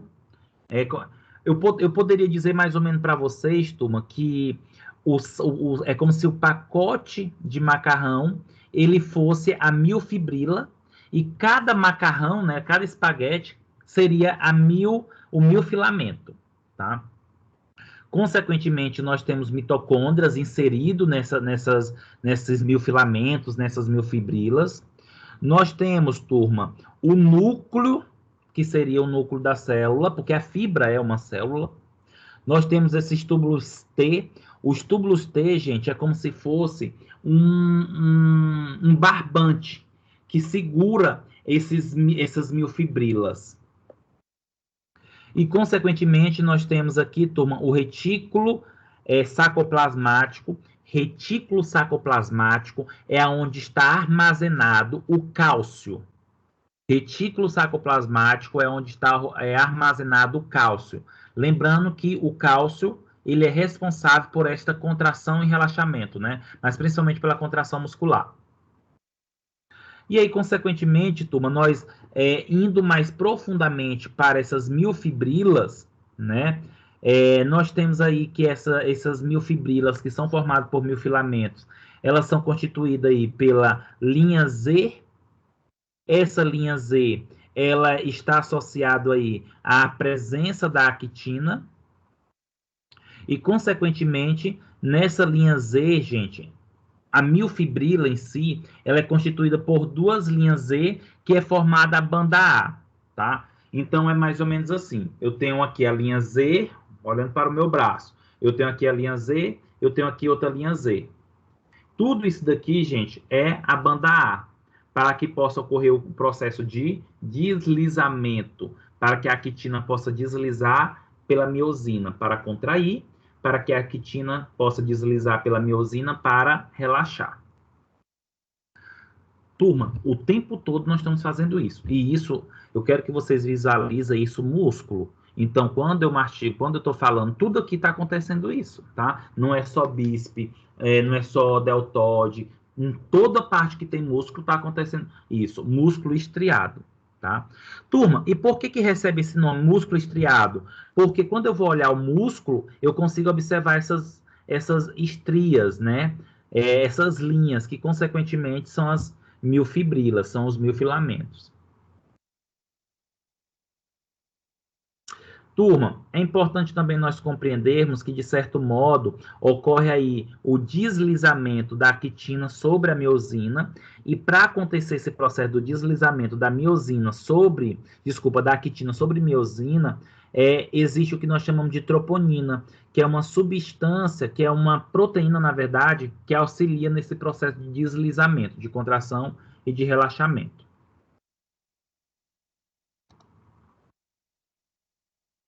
Turma, inclusive, às vezes é importante nós entendermos algumas coisas, por exemplo, sobre carne. Quando a gente vai comer uma carne, a maneira que se corta a carne, por exemplo, quando você vai comprar, por exemplo, uma peça de carne, uma peça de picanha, se a pessoa não souber cortar, ela pode cortar contra as fibras e não a favor das fibras. Quando se corta uma carne contra as fibras, eu vou ter uma carne mais dura. Quando eu corto a carne a favor da fibra, consequentemente, eu vou ter uma carne mais mole. Inclusive, quando vocês vão pegar, por exemplo, uma carne, vocês podem observar isso. Se o corte foi contra as fibras, ou seja, se o corte não foi no mesmo segmento da fibra. Por exemplo, se a fibra está indo aqui para a direita, eu tenho que cortar a carne no sentido da fibra. Se eu corto a carne da direita para a esquerda, eu vou ter uma carne mais dura, porque eu estou indo contra a fibra. E isso, turma, também influencia no tipo de carne, no tipo de músculo. Porque nós temos aí os tipos de fibra muscular, por exemplo, tipo 1 e tipo 2. Em relação à fibra muscular tipo 1, nós temos aqui as mitocôndrias, ou seja, tem muita mitocôndria e vasos sanguíneos, tá? E aí vocês podem até observar que esse tipo 1 aqui, consequentemente, você vê mais junto. Você vê uma fibra muscular mais densa, mais forte. Quando eu falo a fibra muscular tipo 2, tem pouca mitocôndria e poucos vasos sanguíneos. Ou seja, eu tenho uma fibra aí não tão densa, não tão forte.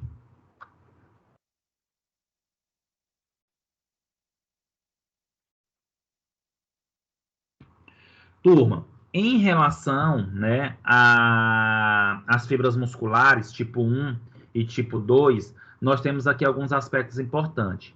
Elas também podem ser chamadas de fibras vermelhas ou brancas.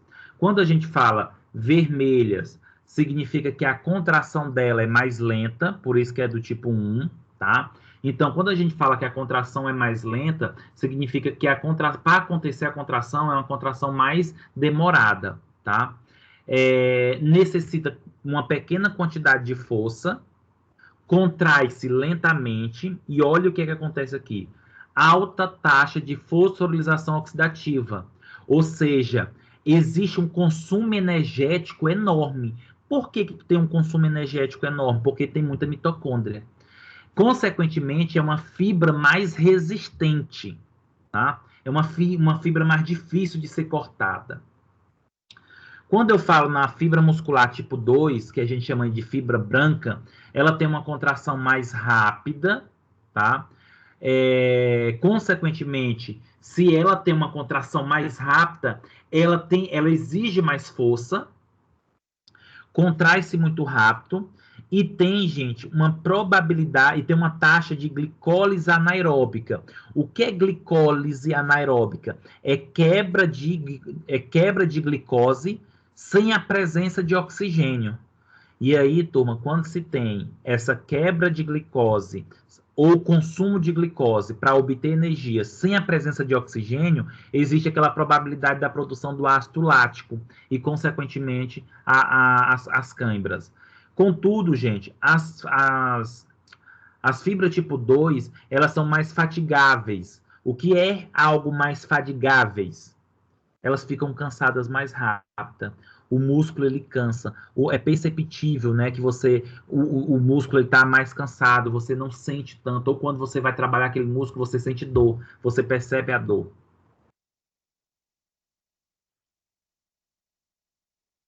Professor, tem como só dar um exemplo de cada um tipo? Músculos que têm fibras vermelhas e músculo que tem as fibras brancas? Tá.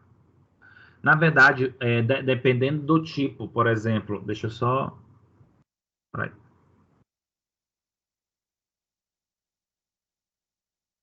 Não, esse aqui é só um vídeo que eu vou ver se eu consigo passar para vocês. Quando eu falo, por exemplo, que existem músculos que estão associados a tipo 1, que é a contração lenta, geralmente são aqueles músculos, por exemplo, que não há necessidade de tanta movimentação. Tá? Então, por exemplo, o esclenomacode, olha só, o tanto que é trava-língua, tá? Esse daqui que eu comentei para vocês que tem um nome mais difícil, né? Maior. A gente não movimenta tanto ele. Então, eles estão associados ao quê? A uma contração mais lento. Ele é tipo 1. Agora, por exemplo, deltoide, bíceps, panturrilha, geralmente eles são tipo 2. Por quê? Eles contraem-se mais rápido. Por que eles contraem mais rápido? Porque eles precisam se movimentar mais rápido. Então, quando a gente fala do tipo 1, nós estamos falando de músculo que geralmente eles não precisam de tanta movimentação. Um outro exemplo também, eu posso citar o oblíquo reto, tá? Que ele também não precisa de tanto, a gente não movimenta tanto ele é tipo 1. E esses que nós percebemos a cãibra, geralmente está associado ao tipo 2, porque ele precisa dessa contração. Entendi, obrigado, professor. Nada. Então, gente, tipo 1, né? Como eu falei para vocês, é o que nós chamamos aí de ver. Por que que geralmente é vermelha e branca? Por que que dá esse nome, né? Fibras musculares tipo 1, fibra muscular tipo 2, vermelhas e branca. Por que, gente? As vermelhas e branca. Por que vermelha e branca? Por causa da quantidade de mitocôndria. Se vocês observarem aqui, turma, nessa imagem, nós temos aqui uma quantidade enorme de mitocôndria, tá? Consequentemente, fica vermelha. Já os músculos que já não tem uma quantidade tão grande de mitocôndria, já não tem essa coloração, por isso que é mais esbranquiçado, tá? Então, tipo 1, vermelha. O principal tipo de produção, de consumo de energia é aeróbica, então produz ATP sobre a presença de oxigênio. Por que que tem que ter a presença de oxigênio? Porque tem mitocôndria. Para a glicose ser consumida dentro da mitocôndria para dar energia, ATP, gente, eu acho que eu não falei. ATP é a sigla que significa adenosina trifosfato. É uma molécula que dá energia. E esse ATP, ele vem do consumo de glicose na mitocôndria com a presença de oxigênio, tá? Consequentemente, como tem oxigênio, como tem glicose, como tem energia, o músculo demora a cansar. Já quando a gente fala tipo 2, branca, é principalmente aquele músculo que precisa, aí, de certo modo, de ATP, mas aí quase não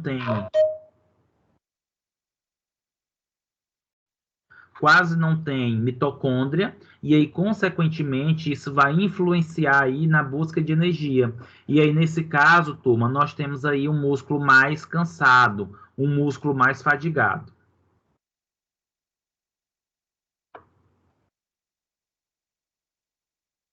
Só um momento, turma. Gente, tá travando. Um pouco agora, professor. Quer dizer, para mim é que não tá, não, né? Não sei. Para mim não, professor. Tá, porque eu tô percebendo aqui na minha, a câmera tá bem lenta. Então, turma, só para vocês entenderem aqui também, é importante nós compreendermos que, de certo modo, existem músculos que podem estar associados tanto às fibras tipo 1 como às fibras tipo 2. Não necessariamente tem músculos que só tem um tipo 1, só tipo 2. Eles podem mesclar também. Lembrando que tudo isso vai estar influenciado do tipo do músculo, aquele músculo que trabalha mais e aquele músculo que trabalha menos.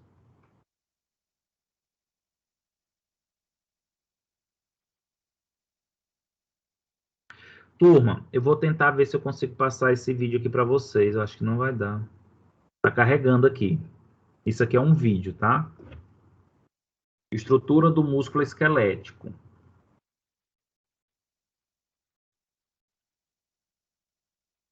Então, nós temos aqui o músculo, consequentemente, nós temos aqui a miofibrila.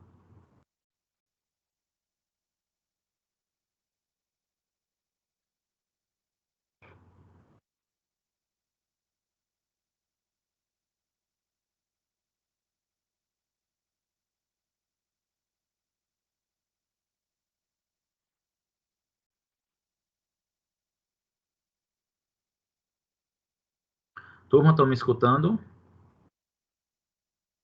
Sim, professor. Tá, travou aqui para mim, viu? Tá, não está respondendo. Vou tentar ver se passa aqui para eu passar esse vídeo, porque ele não vai carregar. Travou tudo para mim aqui, viu? Não consigo movimentar. Parece que o vídeo está carregando.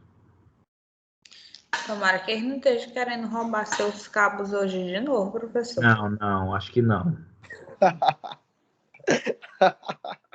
Eu acho que daqui é o vídeo mesmo que eu coloquei nos slides.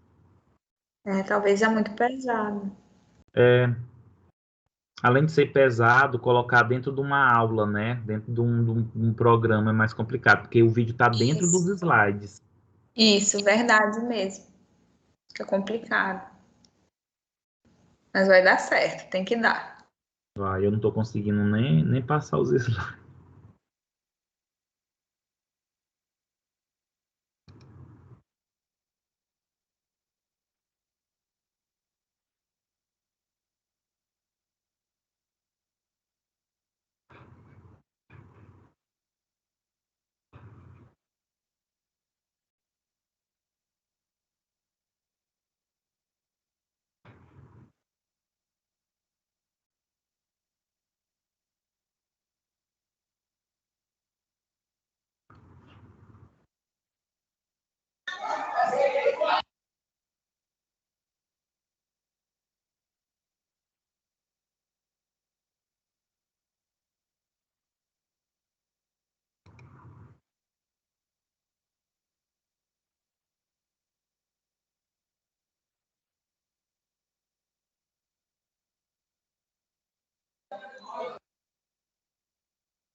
Professor? Oi. Mas eu passando aqui o slide, tem uma setinha para passar, a gente consegue assistir o vídeo. Passando do lado. Vocês estão escutando o vídeo ou não? Eu escutei, eu passei aqui o slide e abri, apertei play e ele conseguiu passar. Professor, o vídeo está produzindo, só que o áudio está muito baixo. E tem alguém que está com o microfone ligado. Peraí. Eu acho que é a Andressa, que é a Gabriele, que é Ingrid. Alguém consegue passar o vídeo para mim? Passar o slide, por favor?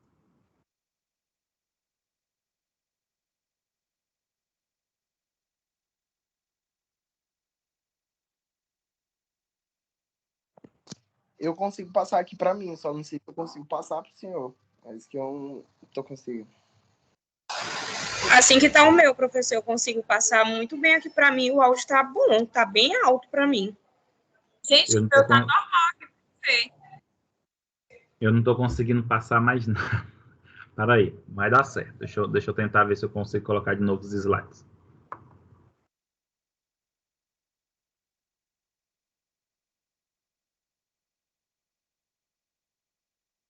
Pronto. Turma, esse vídeo ele é muito interessante, tá? Ele é autodidata, desculpa, autoexplicativo. Ele está muito pesado e eu acho que é isso que está fazendo com que eu corra aqui para travar. Então, o que é que eu vou fazer? Eu vou tentar colocar esses slides no sistema de vocês e vocês baixarem os slides e tentarem assistir o vídeo, tá bom?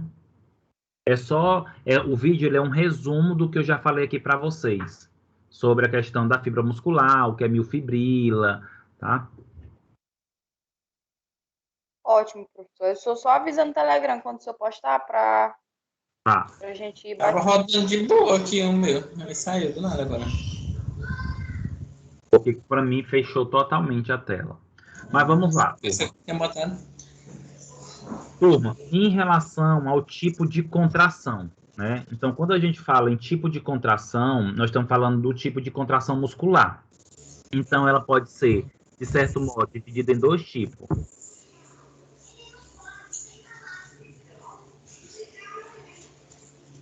Turma, não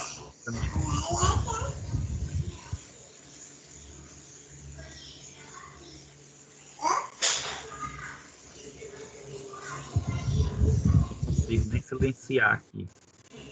Só um momento.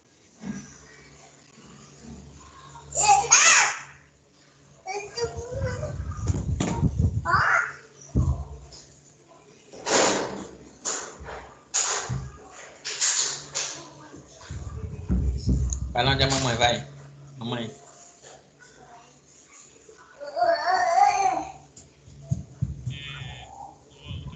A gente tem alguém com o microfone ligado tem gente aí. Com o microfone ligado aí. Tá bem alto. É o Luan. Foi mal, desliguei.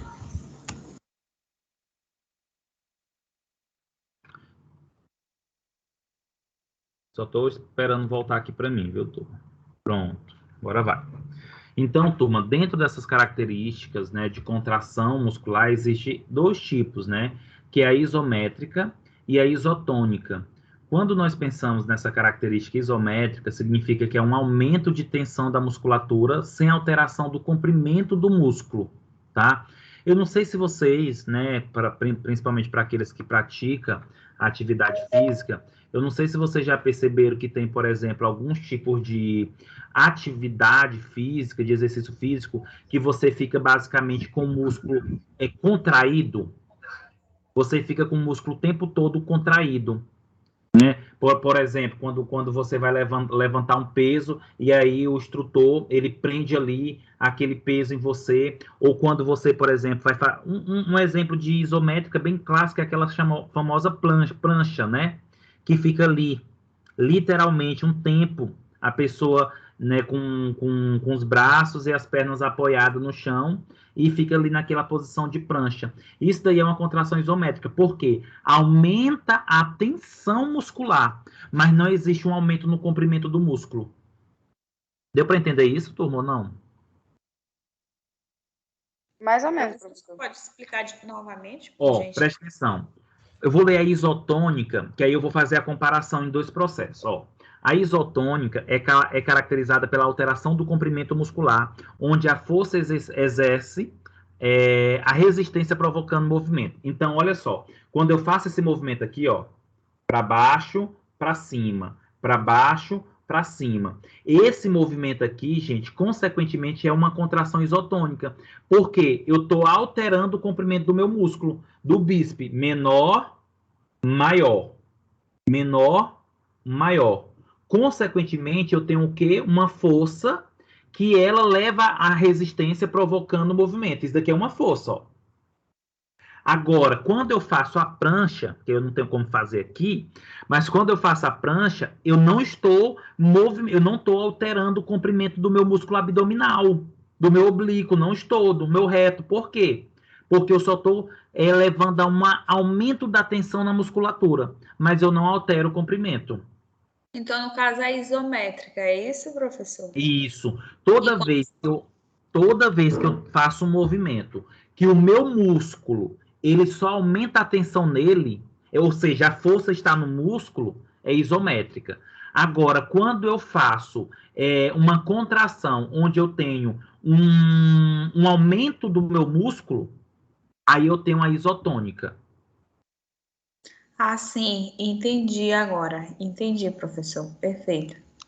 Tá? Inclusive, nós temos aqui, ó, por exemplo, isotônica, né? Ó, esse movimento do braço que eu mostrei para vocês, né? Excêntrica, concêntrica e isométrica. É só para vocês entenderem o que seria isso. De certo modo, o que é que eu estou fazendo? Eu estou aumentando o tamanho, o comprimento do meu músculo, tá?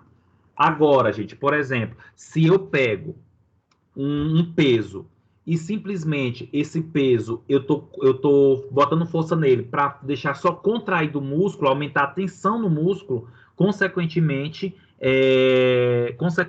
eu tô tendo a isométrica, tá?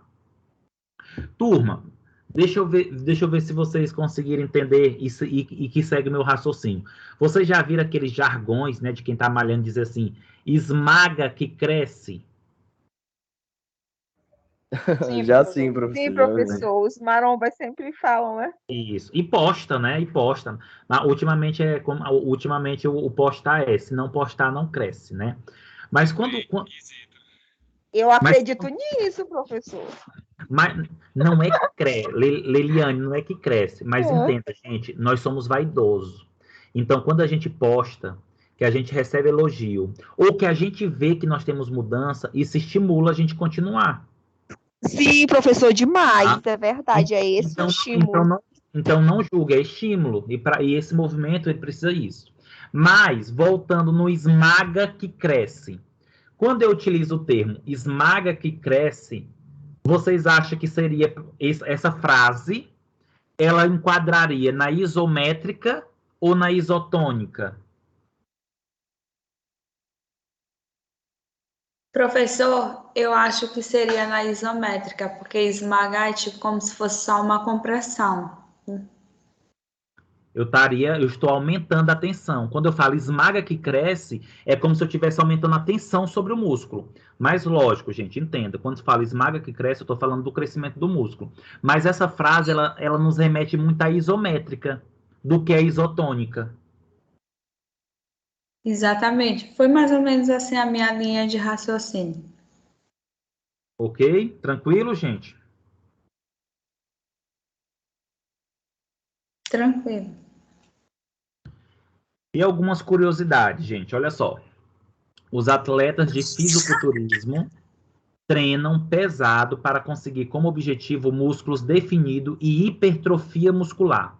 Como você explicaria o mecanismo da contração muscular, possibilitando o movimento durante a realização do exercício? Tá? Então, de certo modo, é só um questionamento que tem como resposta o seguinte, olha só.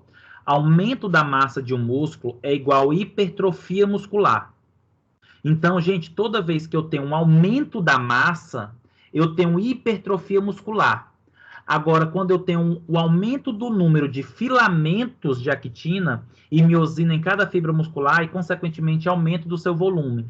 Então, de certo modo, quando eu tenho aumento da massa, eu tenho hipertrofia. E quando eu tenho aumento do número de fibras musculares, eu tenho hiperplasia. Que, de certo modo, também aumenta o quê? O volume. É só para vocês entenderem, de certo modo, o que acontece. Eu tenho um aumento da massa, que é hipertrofia, e eu posso ter também, gente, o aumento do volume de músculo, que, consequentemente, eu tenho o quê? Hiperplasia. Quando os atletas de fisiculturismo, ele começa a entrar nessa rotina, ou eles são esse tipo de atleta, eles buscam tanto a hipertrofia como a hiperplasia. Porque para definir muito bem o músculo, eu preciso ter o crescimento desse músculo e não somente a massa. Tá? Professor, aí no caso, nesse caso aí que o senhor está falando, que no caso ocorre aumento da massa muscular, né? A hipertrofia muscular, né? Então, no caso, é diferente do que o colega estava falando agora, porque ele estava se referindo às células, não é isso? O aumento celular, não é isso? Não, ele falou dois conceitos, eu acho que foi o Frank, ele falou dois conceitos. Aumento da massa, hipertrofia. Aumento de célula, hiperplasia. Quem é fisiculturista é os dois. Agora, no caso, tem o aumento dos dois, no caso, tanto da massa muscular quanto celular, é isso? Isso, tanto da massa, o tamanho do músculo, como também da quantidade de fibras que formam o músculo. Sim, certo. Vou dar um outro exemplo, que é muito comum as pessoas falarem. Sabe aquela história da pessoa dizer assim, de chegar na academia e falar para o instrutor ou para o avaliador e falar assim, eu vim só para definir. Eu não quero ficar bombado. Quando se utiliza esse termo, eu não quero ficar bombado, eu só vim para definir, eu estou querendo hipertrofia muscular. Porque uma vez que eu aumento a massa, eu aumento o volume e eu tenho, de certo modo, um crescimento. Agora, quando eu desejo ficar bombado, literalmente, vamos dizer assim, eu tenho tanto hiperplasia como hipertrofia. Certo, professor, ok. Professor, aí no caso a hiperplasia seria para acomodar esse músculo acrescido, né? A hiperplasia seria para acomodar e definir cada vez mais. Eu tenho uma definição muscular, tenho um formato total muscular. Turma, eu só peço para vocês tomar cuidado, porque existem muitas pessoas que confundem. Quando a gente fala hiperplasia, as pessoas logo pensam em câncer, né? Por causa da neoplasia, mas não é relacionado quando a gente fala hiperplasia. Apesar de que o termo neoplasia, que está relacionado a câncer, também é um crescimento de células. Aparece mais células, só que células doentias. Só para vocês depois, não, hiperplasia, mas não é doença, não é câncer, não. Hiperplasia é crescimento celular. Tem mais célula.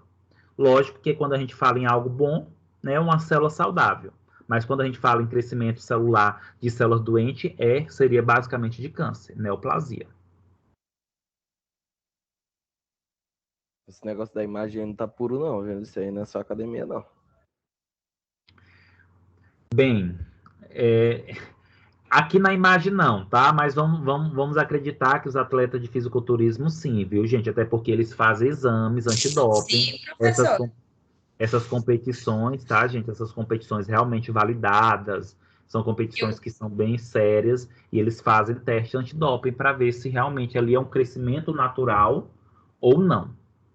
Sim, eu tenho uma amiga que ela conseguiu ficar assim, é natural mesmo, sem uso de nada mesmo. Só. E, professor, mas assim, quem frequenta a academia consegue identificar. Eu, pelo menos, a gente olha e sabe quem é músculo e quem usa alguma coisa. Exatamente. Até porque a diferença vem não só no músculo, mas em toda a aparência, né? Toda a aparência e outra, gente, definição. Anabolizante não define. Natural é planta.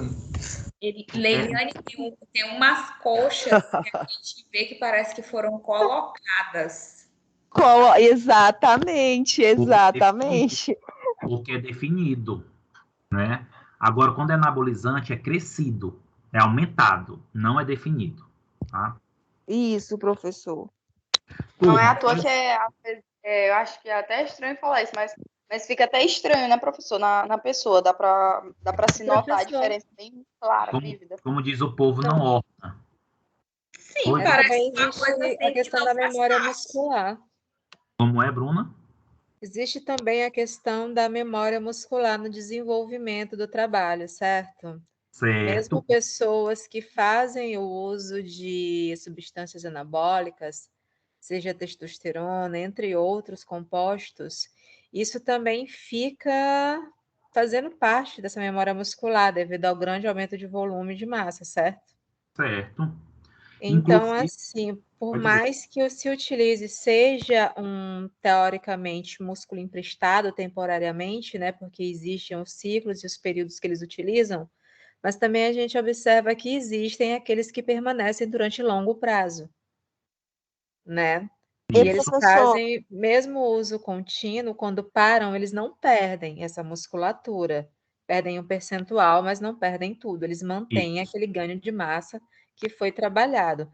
Isso é devido à memória muscular ou o hormônio também contribui para essa projeção, para esse aumento e construção de fato? Não é uma fantasia, ele também cresce. Sim, sim. O principal ponto aí não é nem a memória muscular. Esse principal ponto aí é o hormônio que desenvolve. Por exemplo, gente, testosterona é o hormônio muscular. É um hormônio para o crescimento. Sim, professor. Então, mas no caso... Quando eu me referi a essas aplicações, essas coisas, eu não estou nem me referindo a quem usa testosterona. Rolou tudo. Hormônio com auxílio de um profissional, porque hoje, se você for no nutrólogo, lógico, ele vai te fazer, te prescrever, dependendo do teu caso, o uso sim, mas de uma forma certa, adequada e específica para o seu caso. Quando a gente fala que essa definição, esse crescimento feio, exagerado, pelo menos eu, e acredito que Priscila, estamos nos referindo a essas aplicações clandestinas que se tornam, na maioria das vezes, até bizarras e muito perigosas. E outro ponto, Leilane, e outro ponto, é interessante nós compreendermos que isso também está associado a algo mental, porque existe um crescimento, existe um padrão, só que lembra, turma, não se evolui, chega um momento que não se evolui, não adianta você querer mais. O problema é que o ganho é tão rápido, que as pessoas não querem parar. E aí acaba sendo um exagero, acaba sendo não adequado. Então, é esse ponto também que é interessante que compreenda nesse aspecto, tá? Outra situação. Turma, estão me ouvindo? Professor, estou ouvindo perfeito. Professor, tá tranquilo. A minha câmera travou, desliguei aqui, tá? Então, assim, turma, olha só o que acontece. E aí começa a utilizar exageradamente. Mas hoje nós sabemos que é importantíssimo vários aspectos. Inclusive, turma, tem adolescentes que têm dificuldade de utilizar, de ter crescimento muscular e chega a ser doente, que pode estar utilizando testosterona. Inclusive, eu quero que vocês entendam uma coisa. O termo anabolizante é um termo utilizado, turma, para quando é utilizado para fins estéticos, tá? Quando é utilizado para fins de tratamento de doença, são chamados de andrógenos, tá? Então, quando fala anabolizante, são substâncias utilizadas para tratamento estético. E quando eu utilizo essa substância para tratamento de doenças, eu chamo substâncias androgênicas, tá? E aí, só para finalizar, para abrir aqui para as perguntas de vocês, é só para vocês entenderem. Hoje, gente, nós temos aí os famosos chips da beleza. O que são chips da beleza? É nada mais, nada menos do que alguns hormônios, como gastrona, como testosterona. Só que lembra, turma, tudo muito bem padronizado, sendo acompanhado, avaliado, para não ter problemas futuros. Oi, Samuel, pode dizer. Professor, tipo, eu tenho uma dúvida sobre a questão assim. Acho que envolve também a questão da memória muscular. Vamos basear nesse ano aqui. Uma pessoa no começo do ano entrou na academia, tipo, janeiro, fevereiro, ela foi até julho, certo? Só que julho em diante ela parou. Então veio agosto para frente, ela parou e meio que perdeu, né? Meio que murchou. Se ela quiser voltar para academia, vai demorar o mesmo processo, tipo assim, durante 6 meses, desde quando ela entrou, ela viu resultados. Sim. Entendeu? Ela viu, tipo, o crescimento do corpo dela.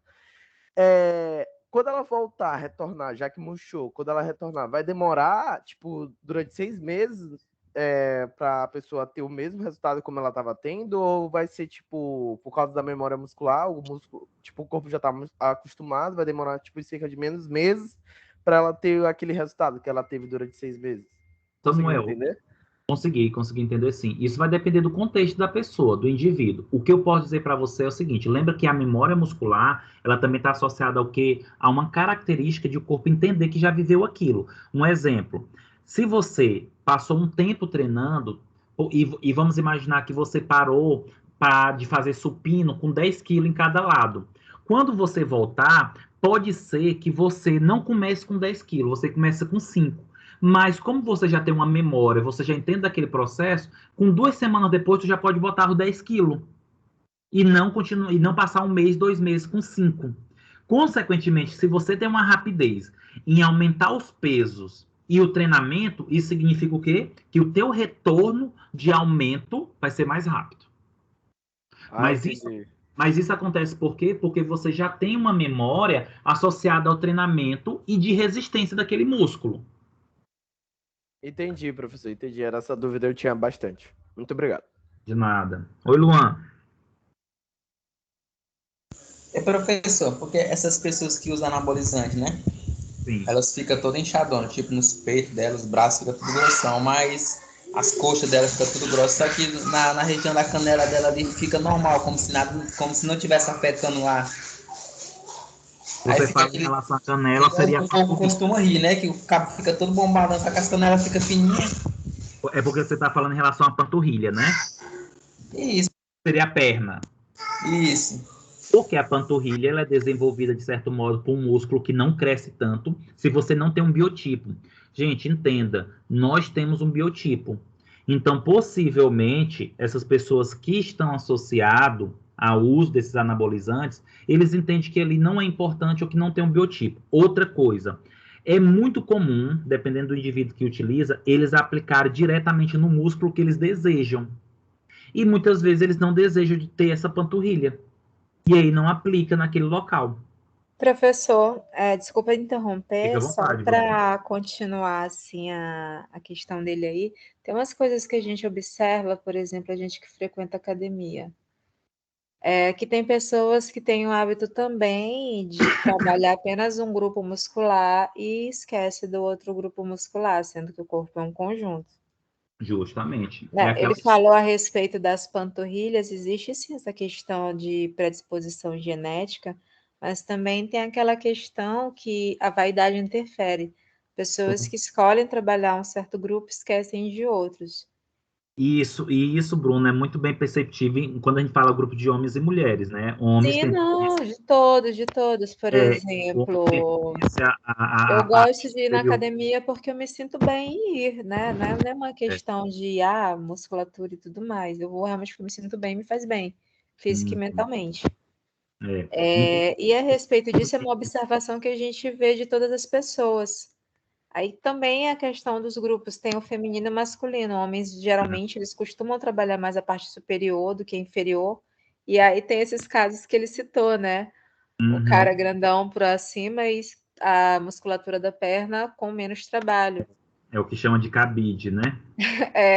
Só que assim, eu penso que também é uma questão mesmo da própria vaidade da pessoa, em estar desenvolvendo uma parte e esquecendo da outra. Justamente, com certeza.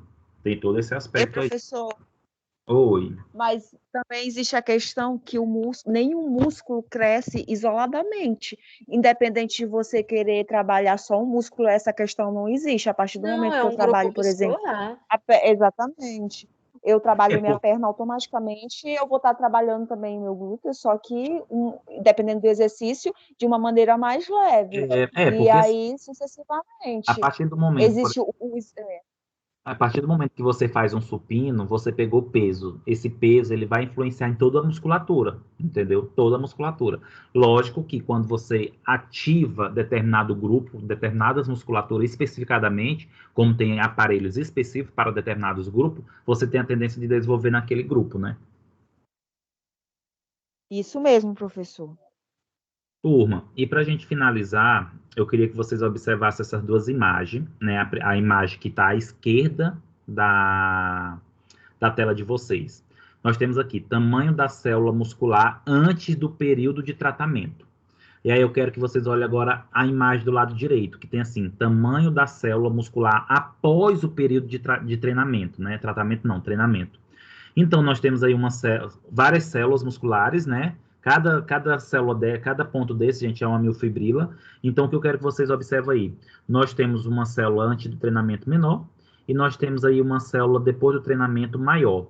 Isso, na opinião de vocês, gente, seria hiperplasia ou hipertrofia? Hipertrofia. Hipertrofia, isso mesmo, tá?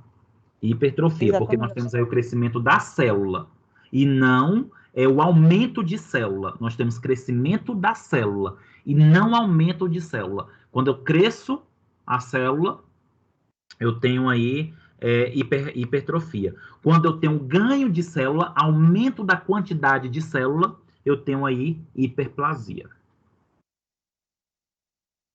Perfeito, professor. Tranquilo, turma? Finalizamos nossa aula de músculo, de tecido muscular. Lembrando que vocês podem complementar esse conteúdo fazendo a leitura do livro. E aí, turma, como já são 9h20 basicamente, eu não vou entrar em sistema reprodutor hoje. Eu vou procurar um momento para eu dar essa aula para vocês, porque é 57 slides, porque são bem detalhes, e aí não cabe iniciar agora, porque senão vai perder bem na metade.